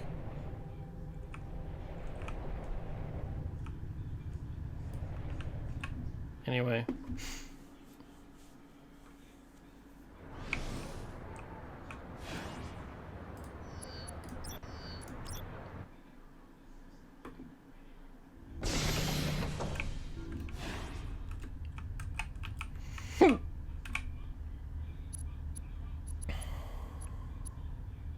Goodwill Hunting, Harmon Convergence, Reptile Reconnaissance. Goodwill Hunting, name of a rather good film, with Robin Williams and Matt Damon and Ben Affleck, amongst others. And Minnie Driver as well. Odd name for an actress, but whatever.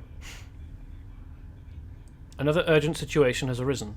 We have a Lemurian ambassador visiting Millenuim City on a goodwill tour, trying to promote peace between humans and the underwater denizens of Lemuria. I don't know how much you know about Lemurian politics, but there is a rebellion going on, and there are factions of Lemurians who don't want to see peace between Lemurians and humans. Yes, the rebels. Ambassador Krax was touring the city with the Champions liaison Victor Eversole and a small security detail. They were ambushed by a strike team of Lemurian rebels. Krax, Eversole, and a few security guards are still alive, but they are surrounded by hostile Lemurians. Krax is trapped in a park on the east side of the city. Please give him whatever assistance he requires. Yep, I can do that.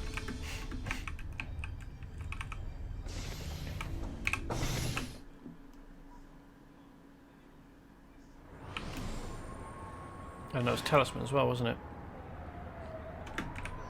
In that tableau. Okay, well, that's the other side of the city. We'll need to fly to get there. Well, I mean, we're already flying. I should be more clear. Hop on our jet bike to get there.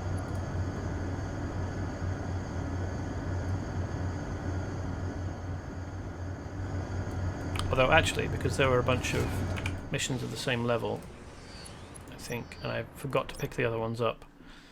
Let's grab those as well whilst we're here. Harmon Convergence. Is this the intro to is it Rebellion? Resistance? There is a developing situation at the Harman Industries laboratory. A squad of destroids has appeared along the waterfront near the lab and are massing for an assault on the building. The police have cordoned off the area, and I have lost contact with a Mars team that was sent into the area. Yes, I think this is Resistance. Not sure, could be used that way for sure. I think that this is the introductory mission for Resistance,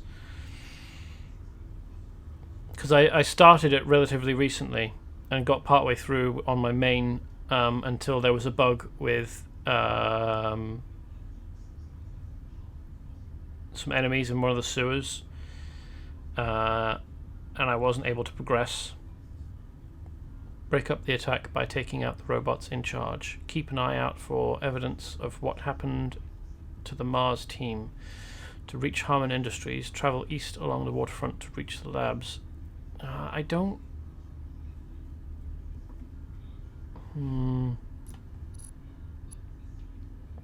Reptile reconnaissance.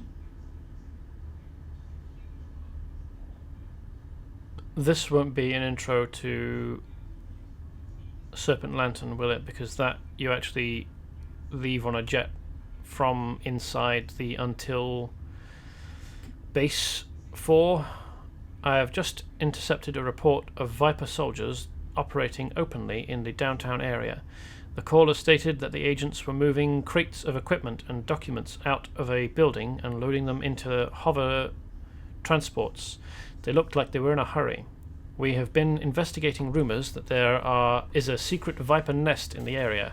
If they are frightened or careless enough to move openly, it may present us with an opportunity. The report places the Viper activity a block north of the Clyphothic Tear. Well, we'll take a chance on that. These are just standalone missions. Okay. Is Harman Convergence a standalone mission, or does it lead into Resistance? I mean, I suppose I can take it, and if it looks like it's leading in, I can drop it, but I don't really want to... I don't want to start an adventure pack and leave it halfway through. I kind of want to do an adventure pack in one sitting, because I don't like leaving stories incomplete. As I said before, I don't like cliffhangers, and of all the missions in the game, the adventure packs are the most coherent stories, and leaving one partway through would feel the most like a cliffhanger to me. So I'm the least inclined to do that. But I'm pretty sure that this and the Reptile Reconnaissance mission are standalones.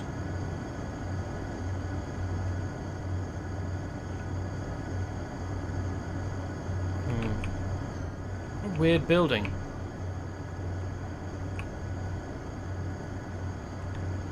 Both of them go the entire length of a block.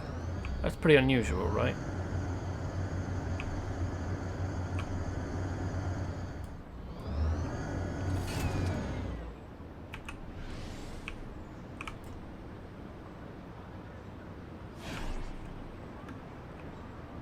And this is an open world mission.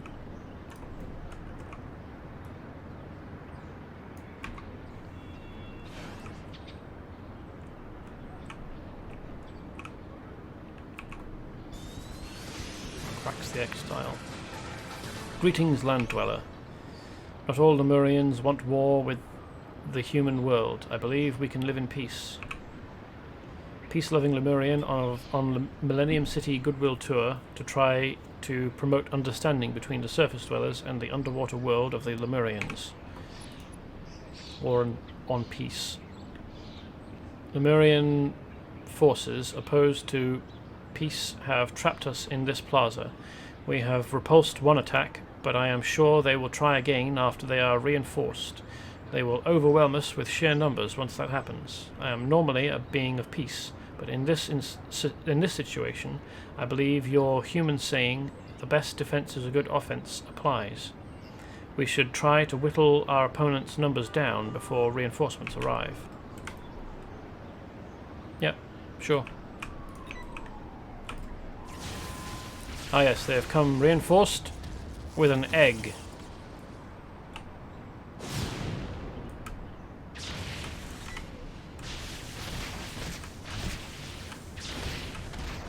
What brutal cunning.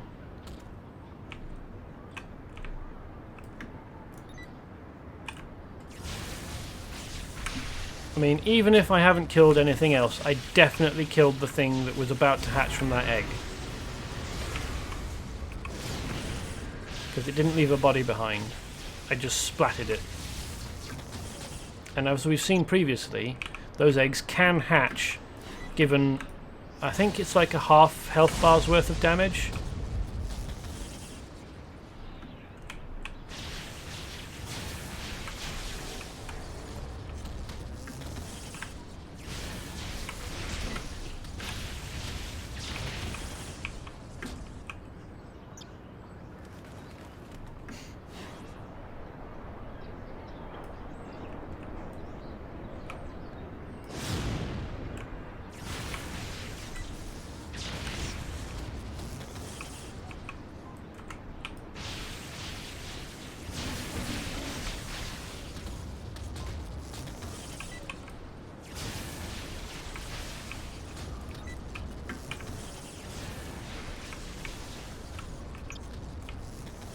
Oh well.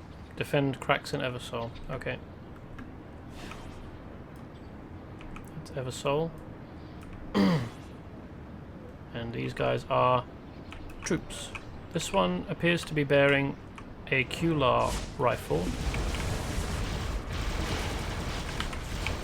which is odd.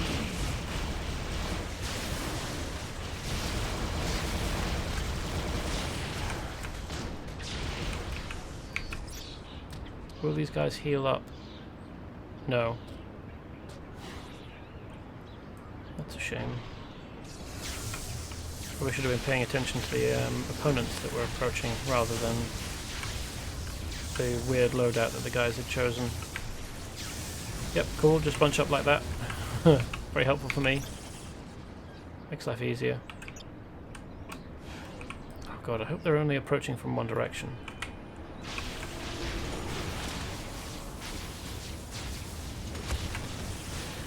It would be cleverer of them if they attacked from more than one direction.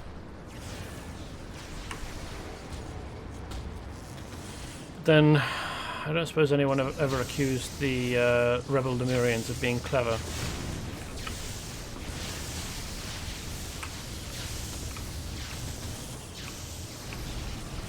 Was that it? That was easy.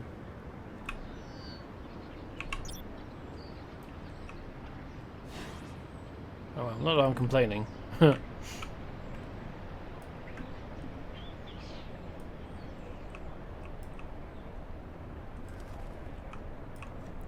let's move this back down, out of the way.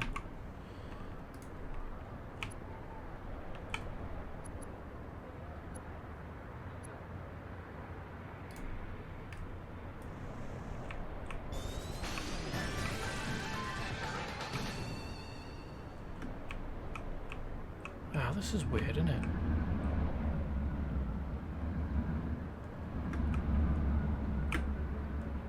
Especially this. You don't usually see water features like this in architecture, do you? What are these chaps standing around in the water for?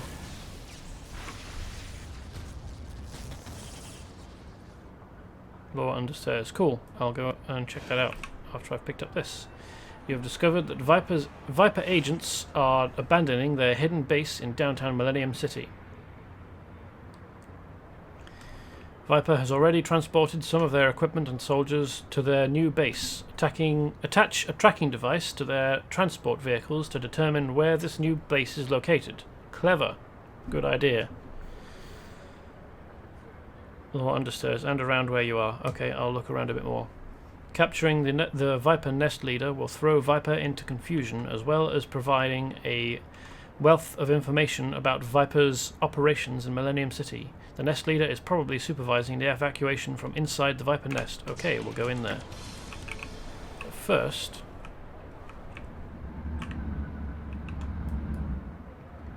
box of Viper intel. Ah, so this actually raises up on these huge ass cogs.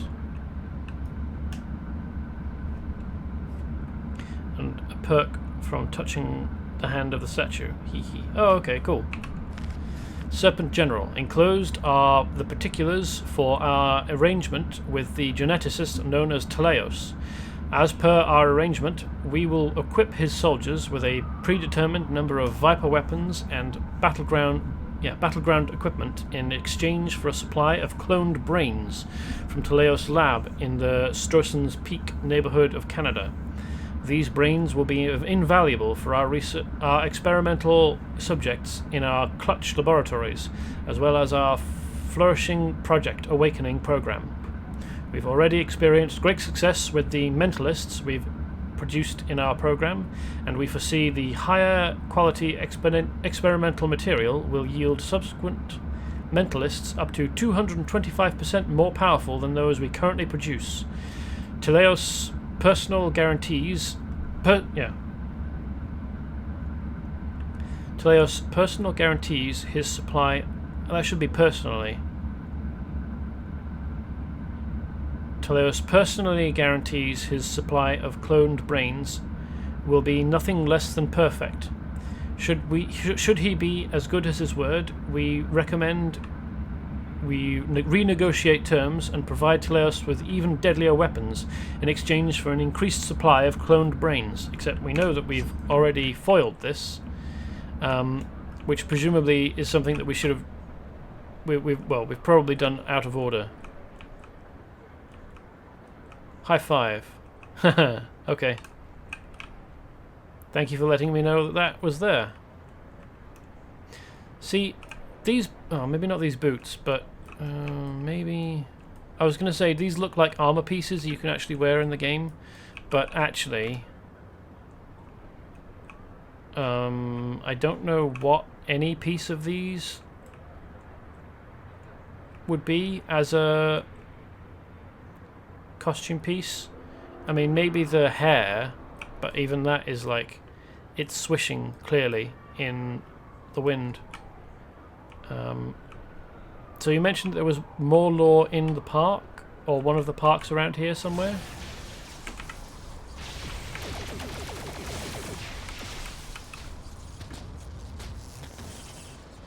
Oh, I see. This whole thing has lifted up.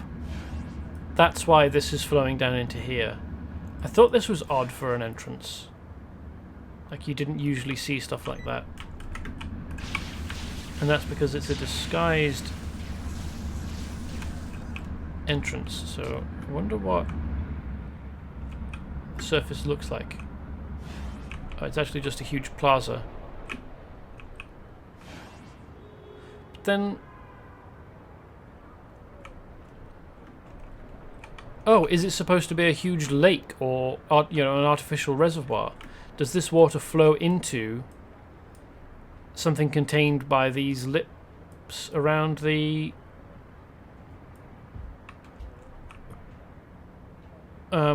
edges? And you're not actually supposed to approach directly from the front. You're supposed to come around the sides, like along these walkways. Come up here, presumably, and around. That's a bit circuitous and rubbish, isn't it? Near benches. Okay, well, there's benches along both sides. Is it here specifically, or somewhere nearby?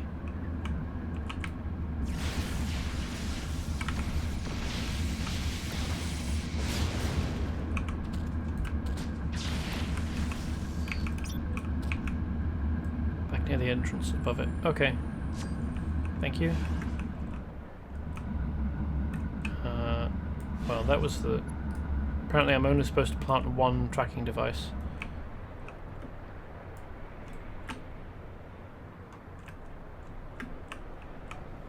Here?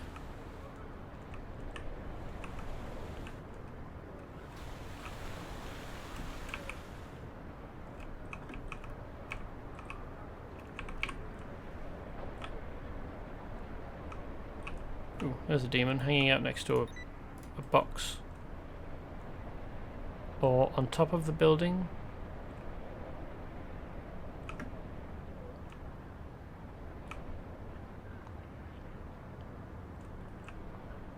Odd place to leave these, just lying around.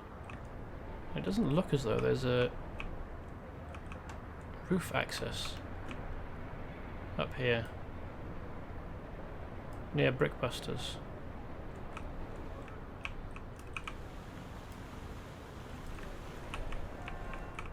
Ah, here we are. Thank you. That was very difficult to find. I wouldn't have known if you hadn't told me. Serpent General, we urge you to review this comprehensive report and take immediate steps to dissolve the partnership between Viper and Dr. Philip Moreau.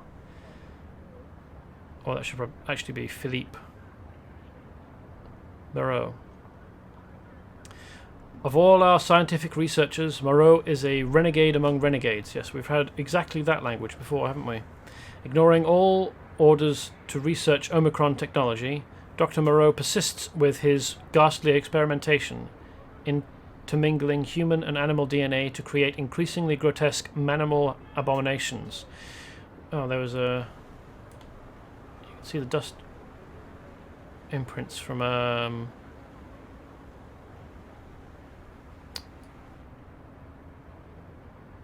infiltrator.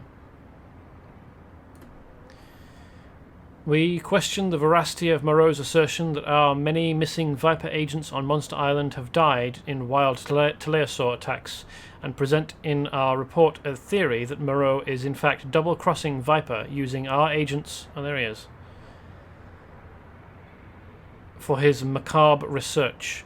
We believe Moreau is in fact a detriment to our Monster Island operation, not an ally. We implore you to allow us to take immediate action to terminate Viper's business arrangement with Moreau, and indeed Moreau himself.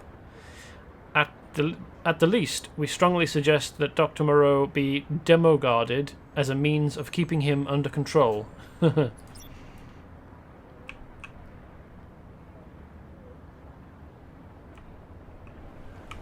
it's not something you need to worry about anymore.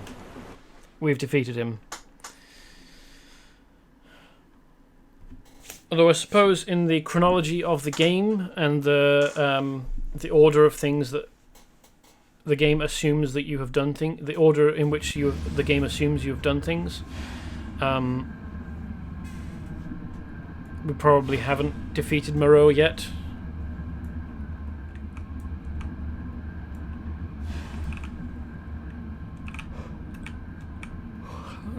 This place looks like someone actually put some thought into how it would be used as a physical space. Pick up the table. Yeah, sure.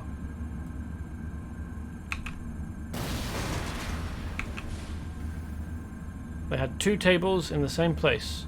And the computer remains standing.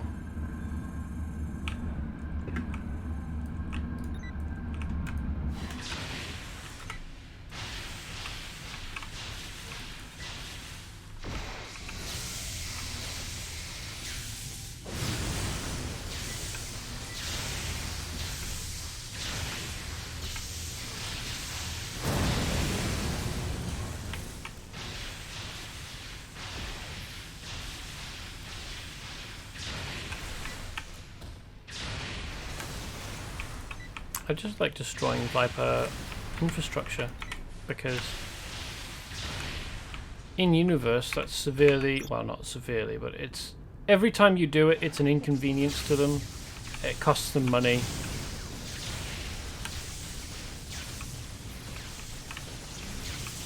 And I like inconveniencing the villains in ways that affect their infrastructure and their supplies and their ability to move around like this. This is a lot of weapons. Do bombs like this even get used anymore? Oh, interesting that they're clipping through one another.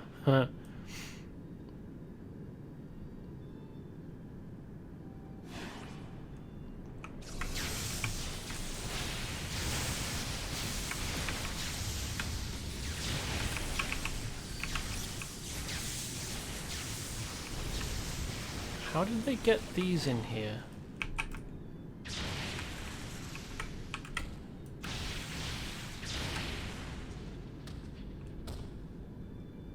Oh, that's a nuclear warhead. Jesus Christ. Oh, probably through this doorway. Oh, these bombs are destructible. And toxic.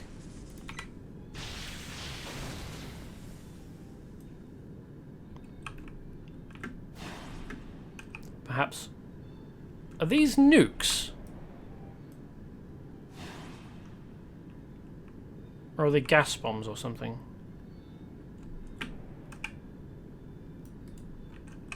What's through here?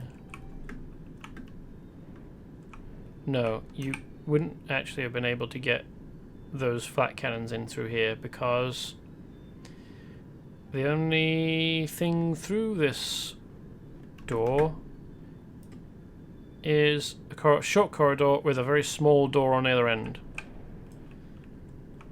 So once again we have the issue of how did they get this in?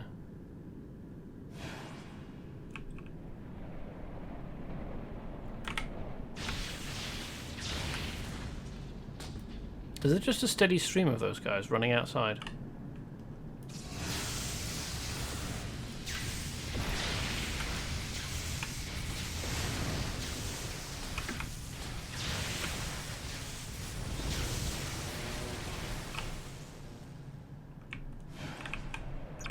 I suppose this was modelled after the little cart that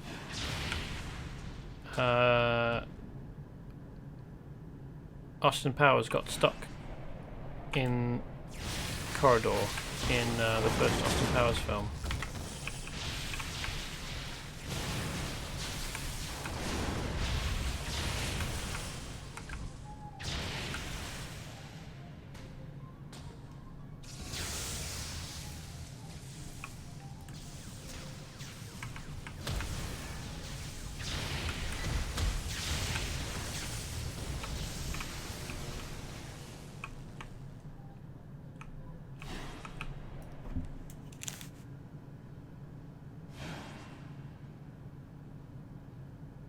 I can hear music, and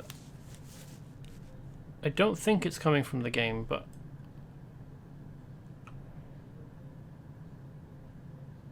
no, it's not. Hopefully it's not audible. Where are these guys coming from? Are they coming from in here?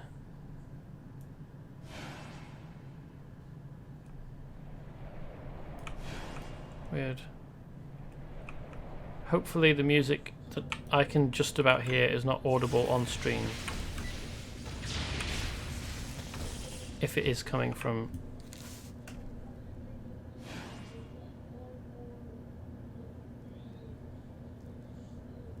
Okay.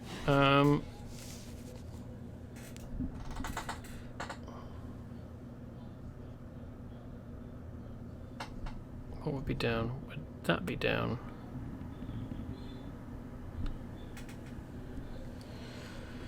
I think I've just turned my mic down.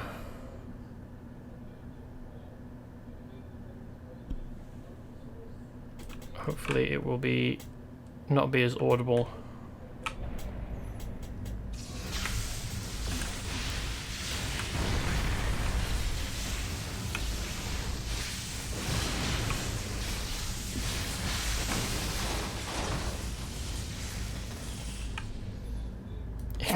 Evil scientist. Hold on a minute. I think I can hear my voice more clearly now. I think I've turned the mic up, which is not what I intended to do. Oh, jeez, what was it? Is that... Okay, that's...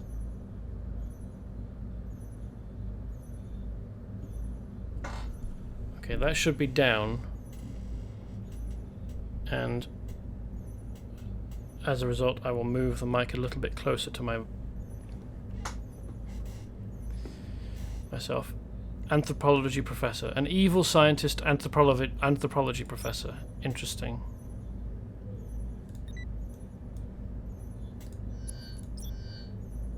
And that's just exactly the same text that we'd get from any...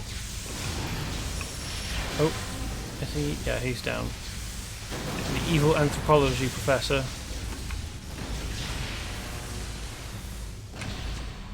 Weird that he was present.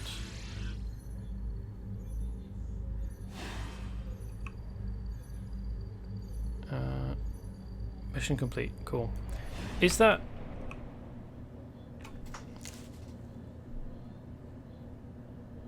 Is that stuff still audible? Because if so, I can go and ask for it to be turned down.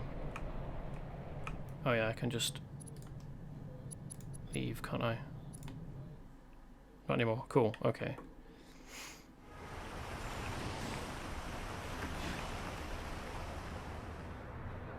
Alright, now we will go and see whether... Oh, I need to hand this in at Socrates, apparently.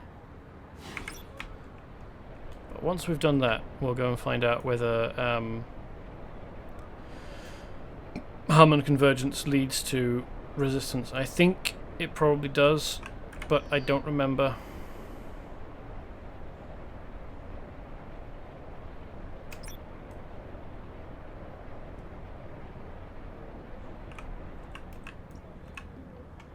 This data enhances my understanding of Viper operations greatly. I will alert the proper authorities to begin a roundup of Viper agents remaining in the city. Thank you.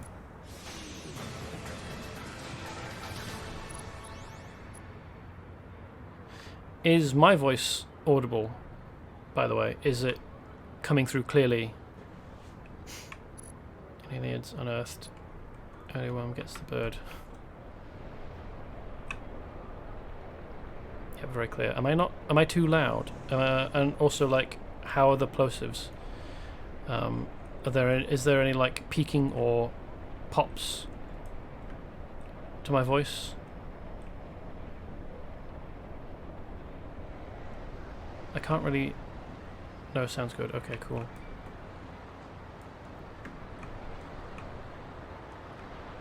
Yeah, no, this is definitely the intro to Resistance.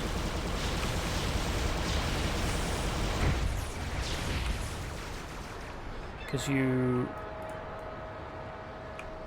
meet up with those guys, they defend some civilians who get picked up in helicopter, and then you go and protect Harmon in this park, I think.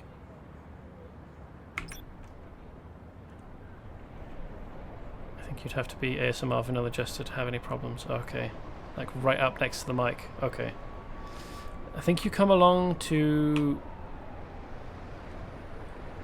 this park, or perhaps one a bit further along where James Harmon gives a speech. Yeah, it's over here. That gets interrupted by an attack, and then you escort him and a bunch of the civilians through these weird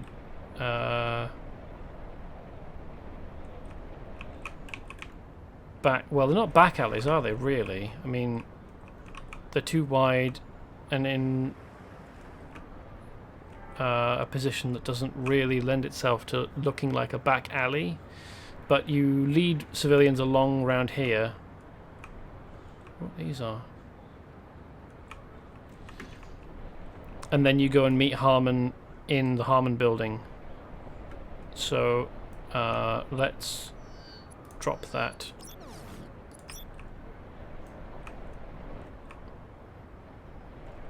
gone the wrong way. Oh, whatever. Anyway, that's all of those missions. So let's go back to... Well, actually, I probably don't need to, do I? If there's a Socrates nearby, it will just... The Socrates will give me the same missions that I would get from my crime computer, won't it?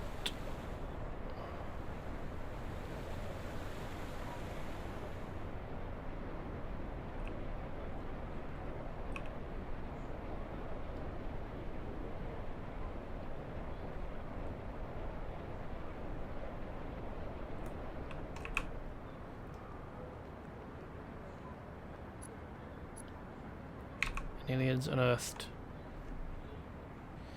I have detected a data anomaly that I need investigated. My records show that a road crew that was dispatched to repair a roadway collapsed. Oh, is this the intro to another adventure pack?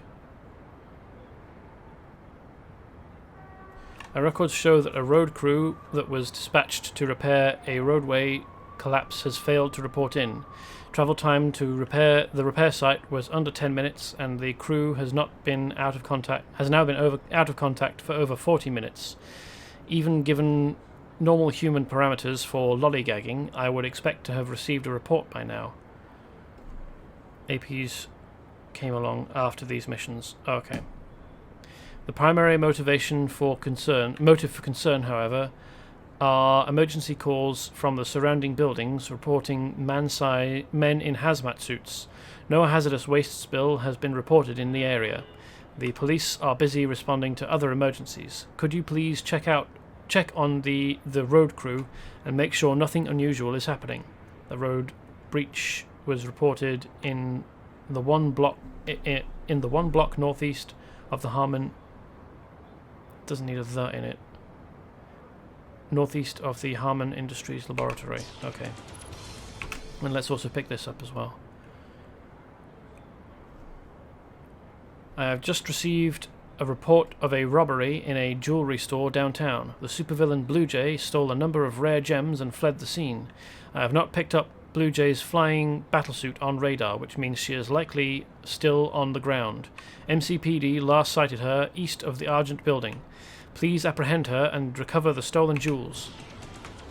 I've heard certain things about Blue Jay, but I don't think I remember actually doing this mission before, so we will find out together in person what the deal is with Blue Jay.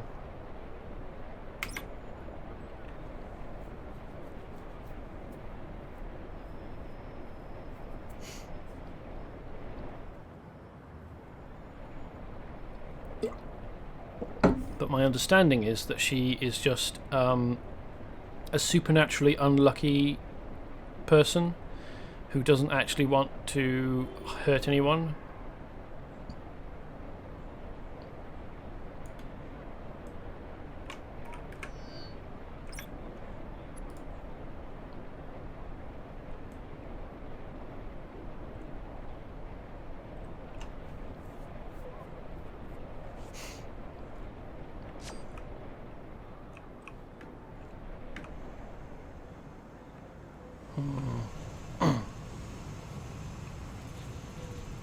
Hazmat suits will have been these guys, won't they? Elder Worms. Which might mean that the road crew who were sent to look after this area have been turned into Elder Worms, which is very unfortunate. And we probably don't have the ability to turn them back yet, do we? Because I think this stuff is supposed to have been happening before Monster Island, considering that this is a level 28 mission? 27, 28, and we don't actually go to Monster Island until 30 or so, 30, yeah, about 30. And we certainly don't meet any Aneliids or Elder Worms until like 35 or 34.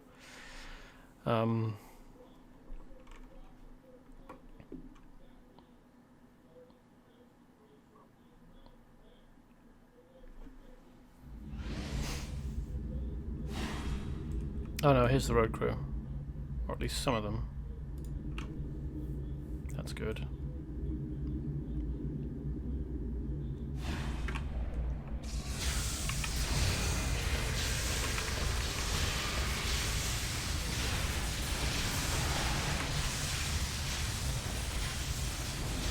Thought I was never going to see sunlight again.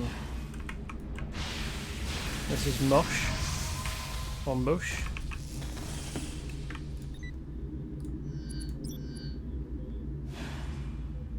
Please to hurt me. What a weird info box. I don't think people, whoever it was that wrote that, I don't think they spent quite enough time on it.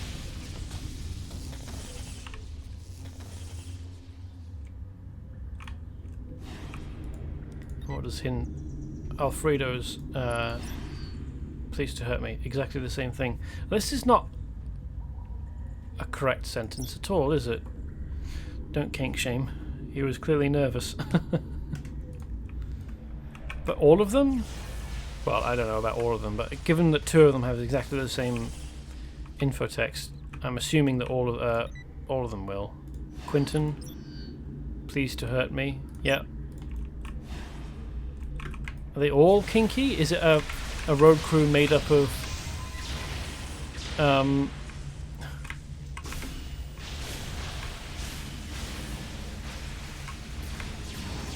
workers who are all into BDSM? Is that what I'm taking away here?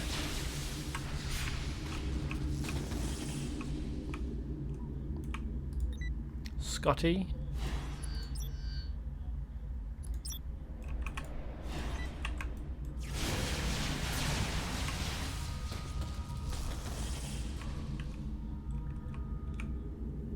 Maybe they don't have the crystals necessary to rewrite a person into an elder worm,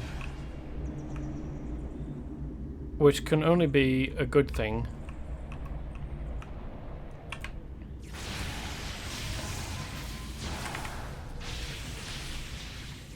That's why there was no resistance when they were taken by elder worms. Real story is elder worms don't want them there and they just begged to be taken.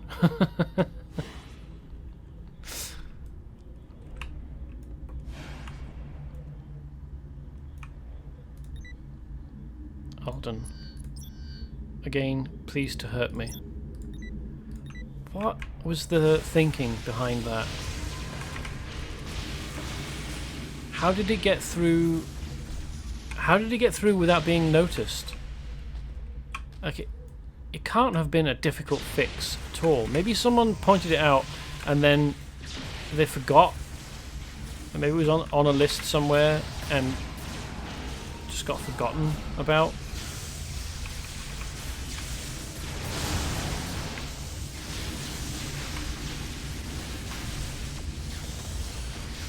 That's all of them. Well, it's all the dudes rescued. I don't know that I have killed all of the Neelids or elder worms.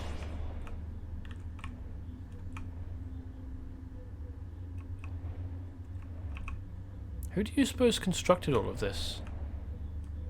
Would it have been the elder worms?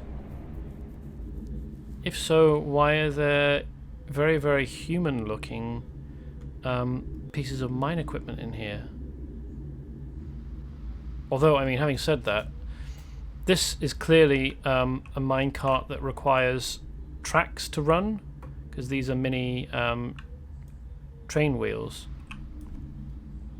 I think it is a bugged info. It appears on NPCs who have actual infos sometimes. Oh, okay. Then there's this very old barrel that is definitely not of elder worm make.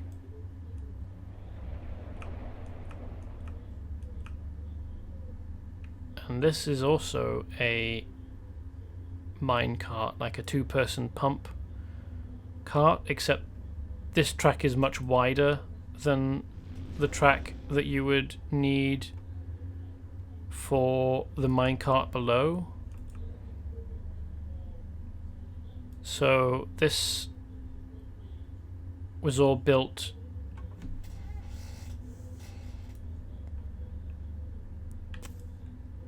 at some point, probably quite a long time ago. I'm gonna guess the latest this could have been built would have been the 60s. So it was probably built when this area was still Detroit, but it could easily have been much older, and then I guess the Elder Worms came in and repurposed it and put their humidifiers, or whatever they're called, in place. Greetings, technical issues. Yes, I am a being of pure thought, a creation of remarkable advances in artificial intelligence, but that does not make me any less pleased to see you.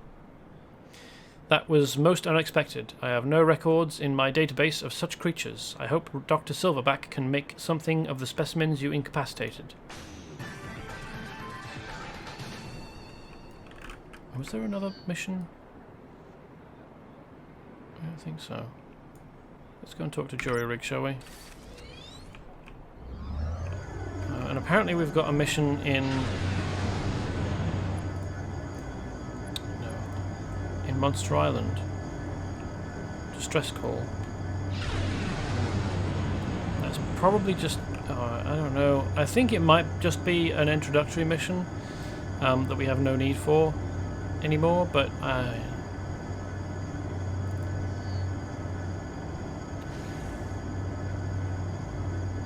don't even know who who I'm being asked to go and speak to.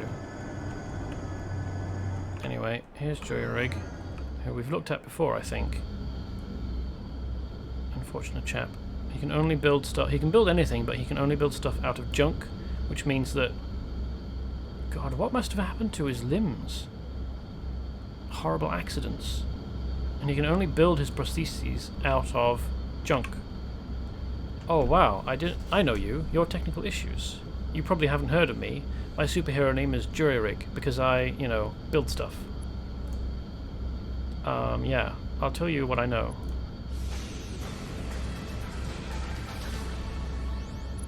Tourists of Doom. Oh yes, this is introducing me to Valerian Scarlet. I'm not going to do that yet. I want to finish off the other stuff in Southwest Desert before I go to Flybora Bay proper.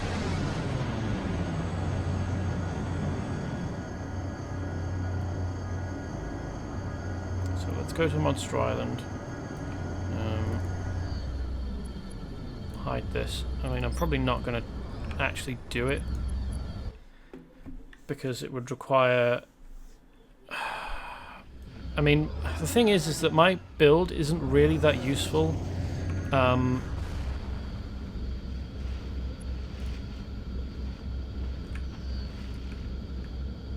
a team, because it's built to be tanky, but it doesn't have any of the advantage that lets you pull aggro. This is weird. And where's Early Worm gets the bird? Oh right, yes, that was in Millenuim City, wasn't it? I completely forgot about it. I was even looking at the map and I didn't see it. Yeah. So where the hell does this dress call take me?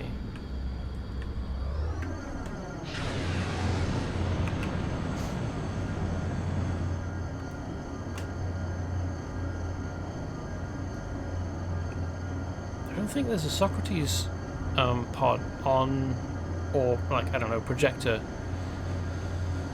or whatever it is on Monster Island, is there?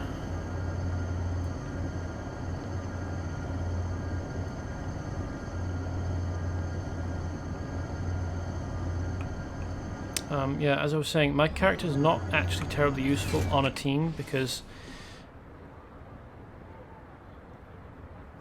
she can't function as a tank properly.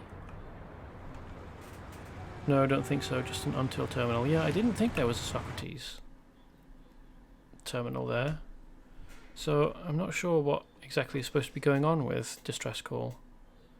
So we'll find out when we're done with the Blue Jay mission.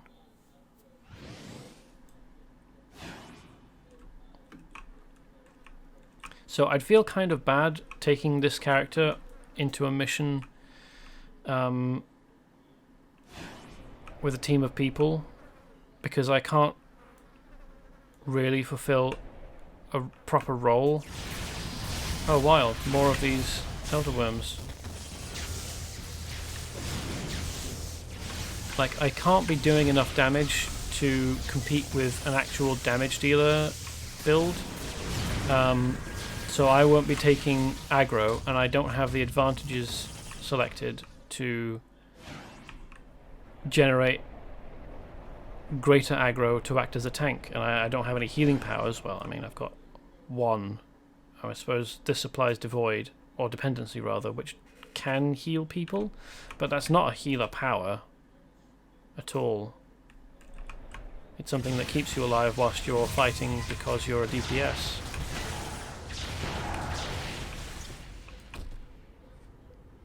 Being in tank role alone can work to an extent. I have tanked in an endgame lair with just tank role.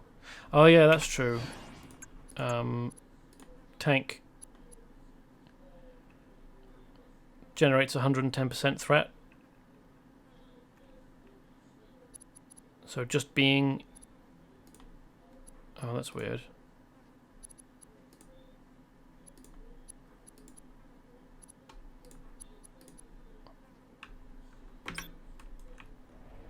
Just being in tank role, I suppose, might be enough.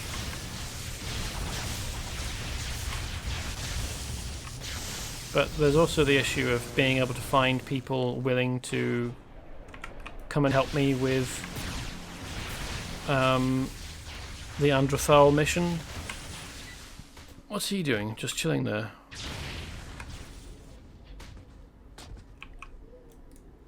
And not only finding people willing to come and help, but also during stream time and who don't mind being on stream. Whoa. First time I've seen one of them.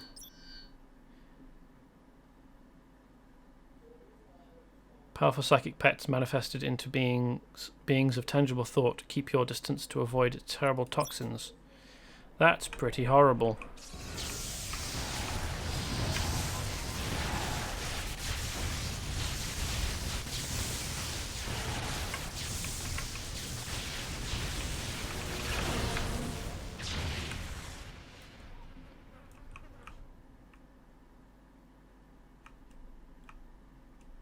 Here's Blue Jay.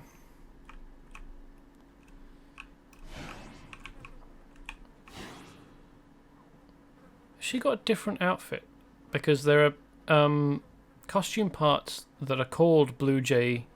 Like there's tights certainly because they're available to everyone, and there are boot patterns. I think this is actually the Blue Jay boot pattern, but these are ribbed tech. That's actually a leather vest, but it's the metal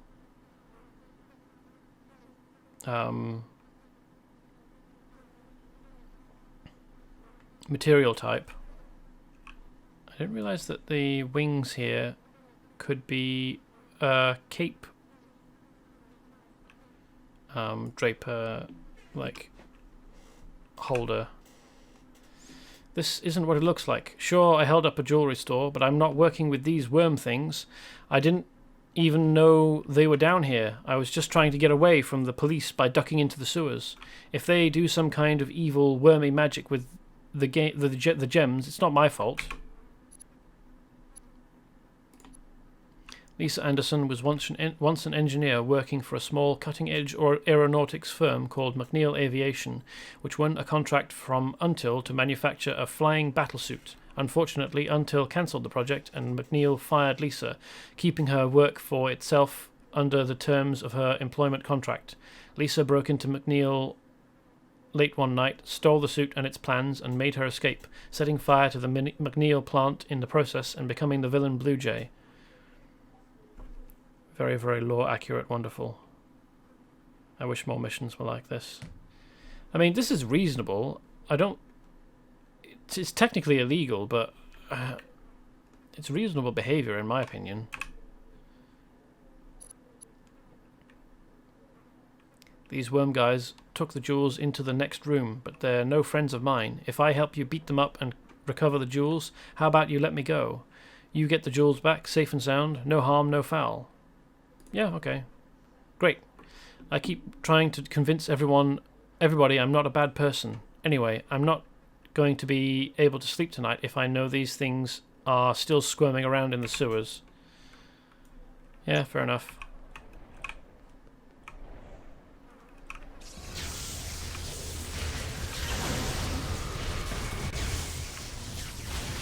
What does she attack with? Oh, it's power armor stuff, isn't it?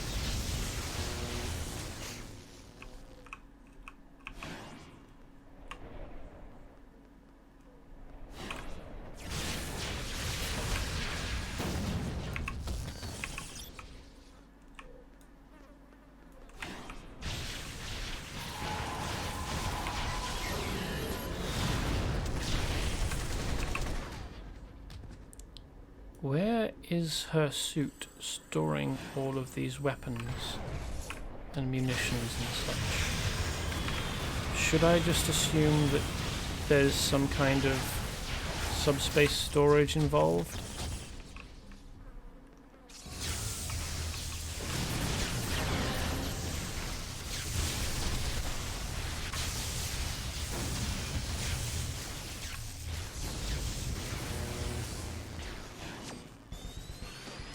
There you go. I keep trying to convince people that I'm not a bad person. Maybe I could even be a hero if the pay were better.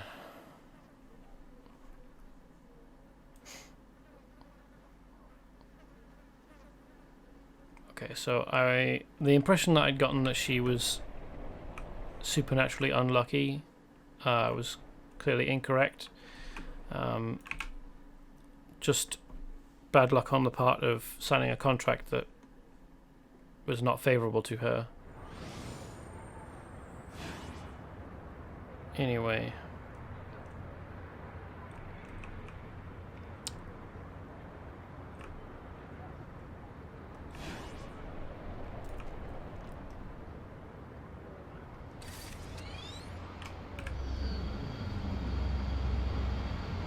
Millenuim gets the bird. Probably the closest is this, but I probably actually want to go in this direction so I can try and figure out what's going on with distress call. Early worm gets the bird is clearly a reference to the saying early bird gets the worm, which is generally used by people trying to convince you to get up earlier, as though that makes you a better person.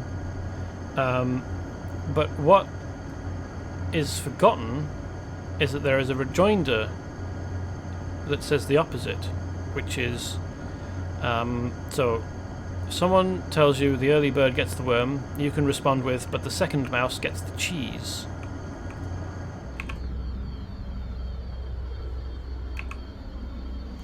It may be that there is more to the gems than Blue Jay stole than even she realized. I will recommend that Dr. Silverback analyze them to determine their origin. Thank you, technical issues. Alright. The late worm misses the bird. Yeah. Hi, Livy. Yes, or the late worm misses the bird. Could also be a valid response.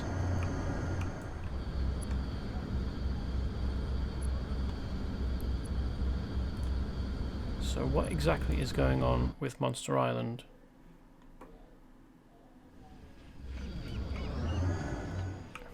Check your crown computer. What does that even mean?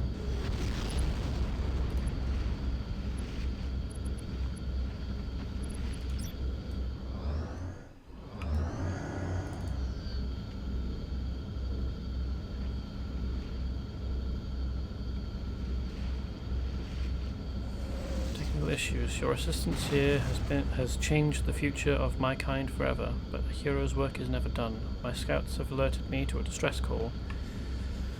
A submarine on its way to quell a civil war in Lemuria has fallen into dark waters. Your crime computer has the details. If anyone can save them, it is you. Technical issues. But that... Why do I need to be here for it to tell me that?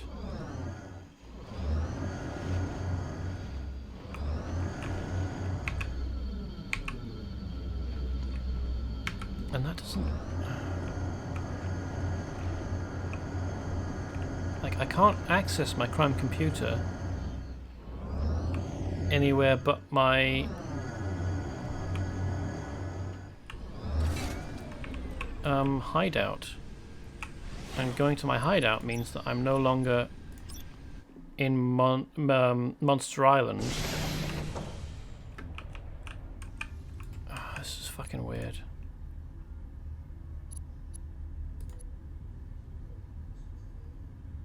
Crisis on Monster Island. There is big trouble on Monster Island. Teleos has teamed up with Viper, and Until is assembling a strike team to stop this deadly partnership. Ironclad is already on his way there, but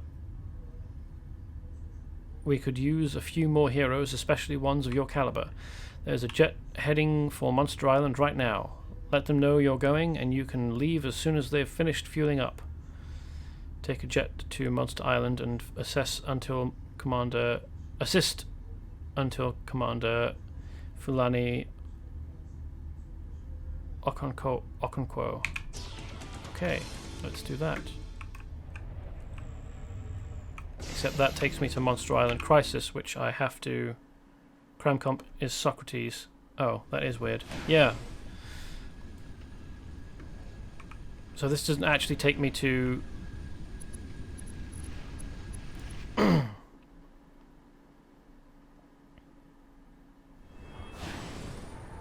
That's just the Crisis on Monster Island, which is... would it be this? And there's no one queuing for it, because you don't actually need to do it to access those areas. You just have to be slightly higher level. So I'm going to drop both of those because I can't do the queued thing, and I also can't complete this because it doesn't actually fucking let me. Dry Gulch, One If By Land. Both of these take me... Well, no, that takes me to Alicia Blackman, which begins the Cliffothic adventure pack. It looks like we're going to Southwest Desert then for 20 minutes at the end of the stream.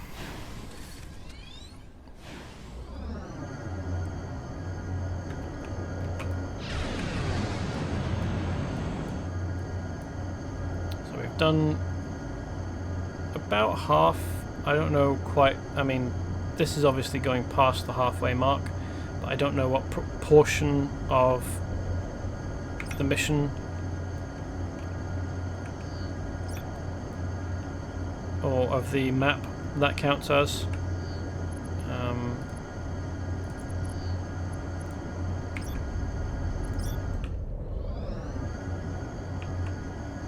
Anyway, we're here. Why on earth would they make a pair of enormous sandstone statues of prisoners? I mean, the only possible explanation I've got is as a taunt to all of the inmates, saying, fucking look at this, this is you, ha ha ha, you're never going to escape. Probably forced the inmates to carve them as well, which is just an enormously asshole-ish move. And isn't even a true boast, because they've fucking escaped, clearly.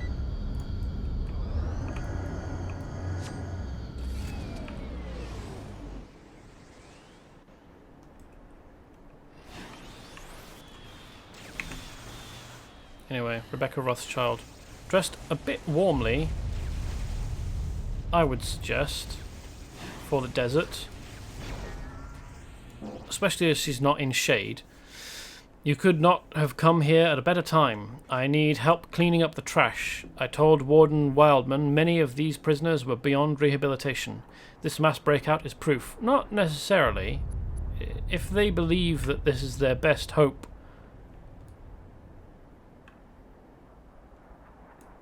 for life, if conditions inside the prison are so bad that they want to escape, then that doesn't mean that they're beyond help. It just means that the conditions inside are worse than the consequences of escaping. You arrived just in time. Technical issues. We started out as a bad situation has just gotten worse. What started out as a bad situation has just gotten worse. Let me get you up to speed. No-nonsense assistant warden of Stronghold Prison, who does not share Warden Wildman's opinion that some of the Stronghold prisoners can be rehabilitated. So, I don't agree with her. I don't think that anyone...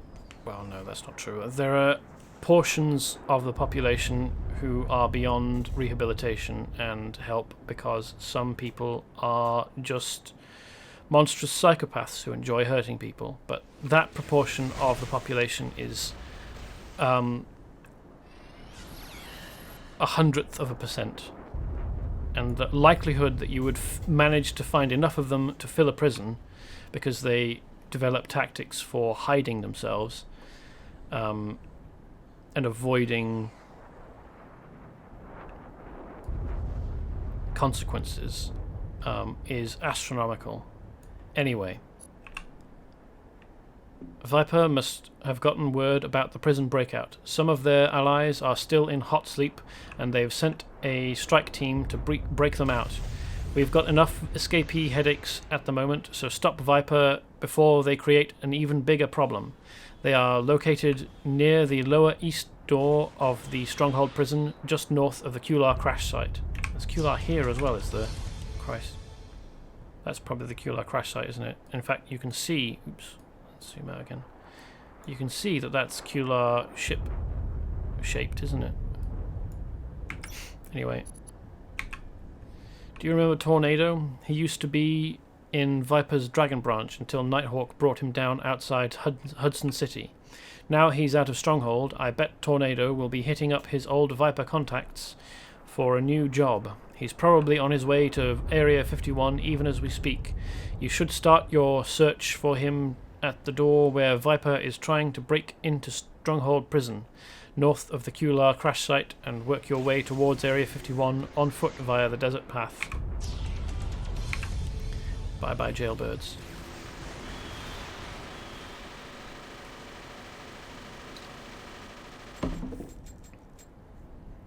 You've done some great work against Viper, and I think we finally have them on the run. Those slimy snakes are getting especially aggressive when it comes to recruiting new members.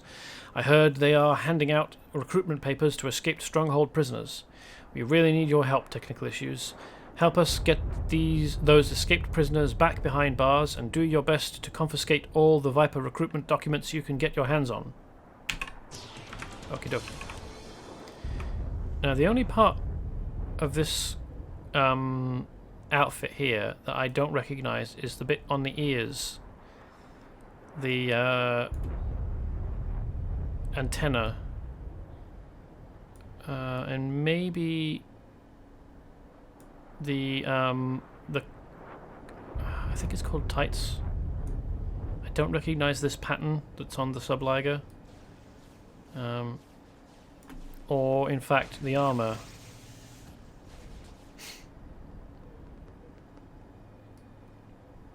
And these are clearly robots, or at least cyborgs, because you can see clear through their torsos. Oops. Anyway,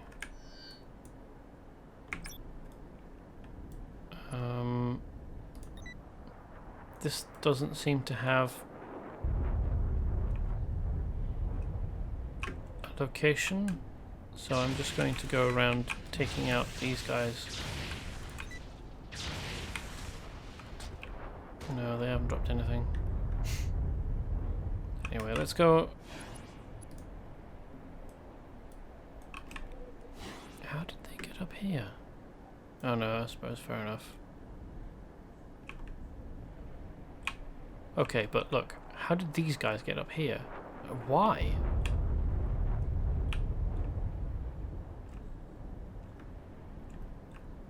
Or even up here?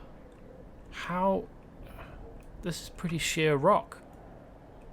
I mean, I realize in world this would have probably quite a lot of cracks small enough for a skilled climber to get up here. I mean, they're flat in game, but in world they would be crevasses all the way up. And sandstone is generally, oh no, I'm not going to say fairly easy to climb, because it's also quite soft and can crumble. But I mean, more importantly, why on earth would they bother coming up here?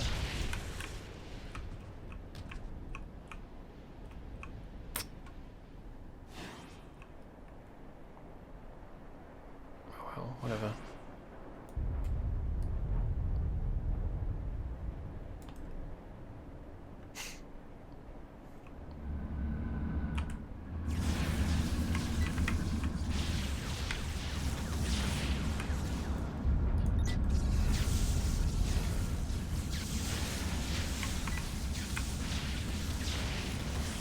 Oh, that's tornado. Ah, that was easy. They pulled out a brickbuster gun, it looked like.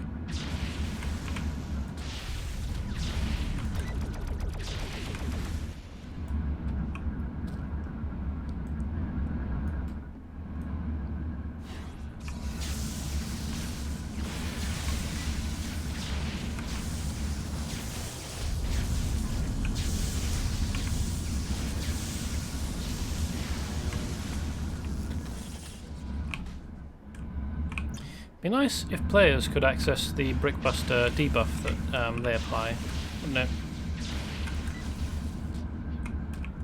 I mean, I realise that most builds, if you want them to function really well, you need to be applying debuffs that reduce resistance to the damage you deal, or increase the damage that people take, which is different functionally within the game. But, oh hey, the invasion leader. Let's do him in. It would be so broken, but I'd love it. It reduces healing by 50% as well. Wow, yeah. It'd also be nice if, because there are a few powers that you can have advantages on that reduce energy of targets, and that's this. But most NPCs don't actually have energy bars.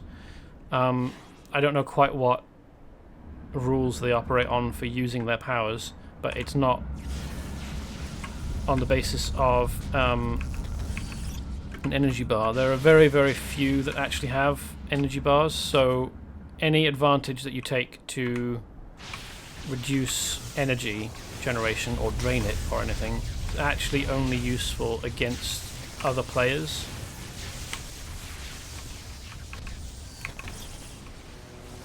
And you don't really see very much PvP in the game.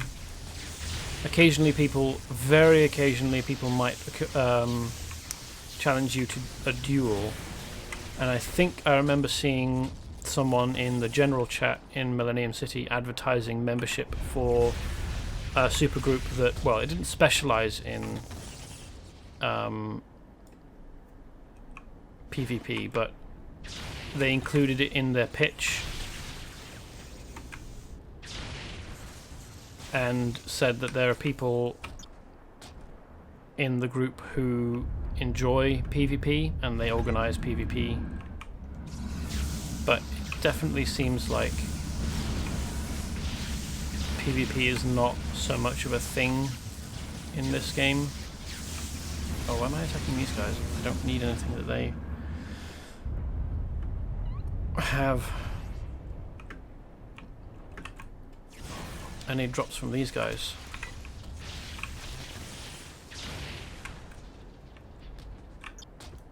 Because I need Viper recruitment papers. It's good that they're equal opportunities hiring at the prison. I would say, except apparently the uniform for women includes heels on heavy armor, power armor, which is frankly fucking stupid.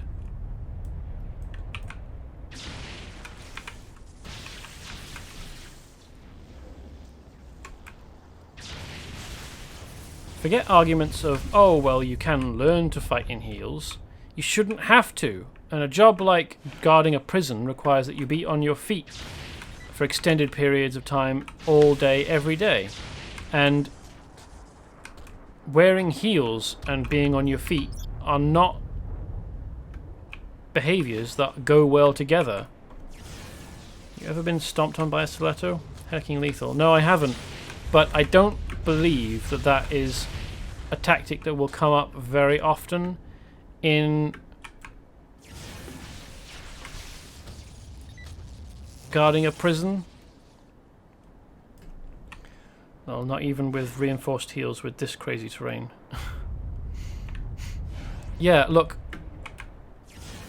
For all that wearing heels in combat might be possible, and for all that reinforced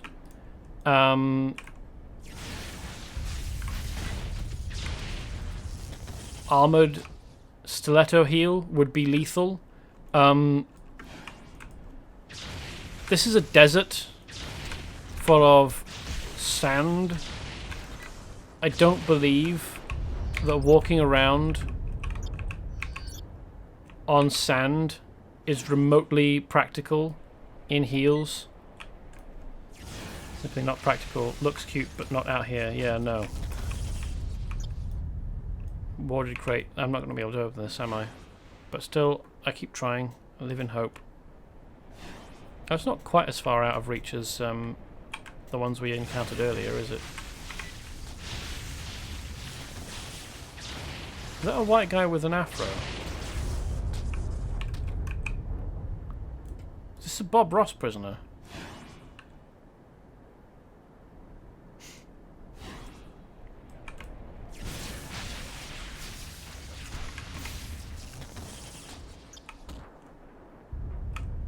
Like, you might be able to make the argument that some superheroes fight in heels because they individually choose to.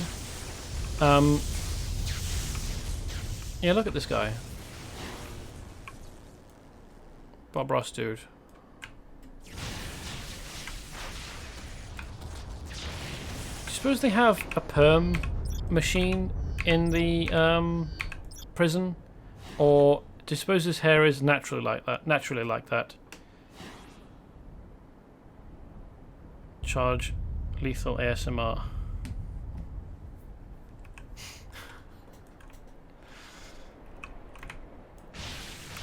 Like, you could make the argument that some female superheroes decide to wear heels because they find it empowering. Fair enough, wear what you like, it's your body. But if you try walking around in sand in heels, you're just making yourself suffer. But, you know, it's your choice. But we weren't looking at a superhero, we were looking at a security guard for a prison. Wearing a uniform, by the way, not something that they'd chosen, something they were mandated to wear. Like, maybe there's two versions of the uniform, one for women, one with heels, one without, and she just happened to choose the armoured heels. But the fact that it's there at all, for a job like guarding a prison, I mean, the fact that any uniform requires... There's so many of these guys. They've all got afro hair. I have to assume, given that there's like 3 or 4 that we've met already, and there's another one here running around, there's a a perm machine, or the equipment and supplies within the prison, in the barbers at the prison, for giving people perms, and a large proportion of the inmates. I thought his brain was exposed, but no, it's a beanie. Okay. What's these? They're going to be a mission objective, aren't they?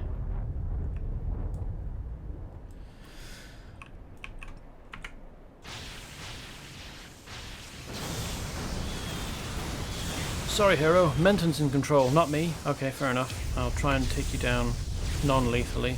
I do certainly seem to be capable of it, despite the huge amounts of electricity that I exude.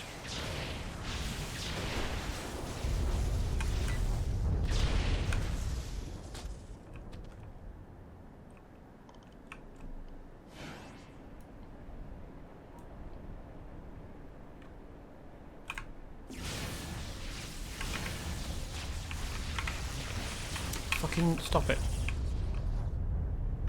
Game keeps getting stuck when on button presses.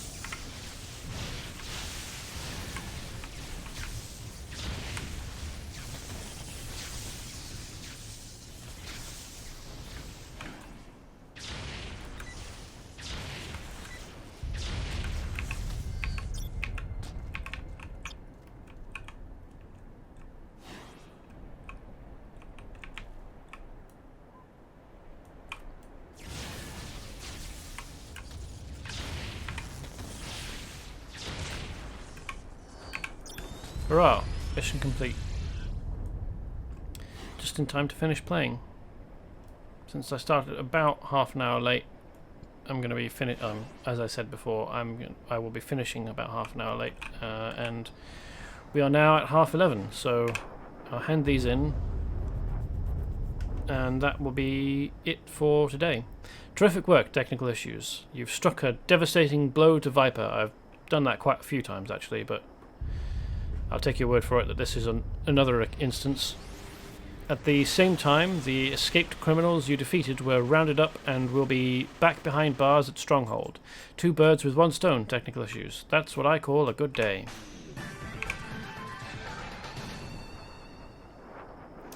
Impressive work. You've tangled with Viper before, haven't you, technical issues? Yep. Frequently. There's nothing I'd rather do than toss the lot of them into maximum security and throw away the key.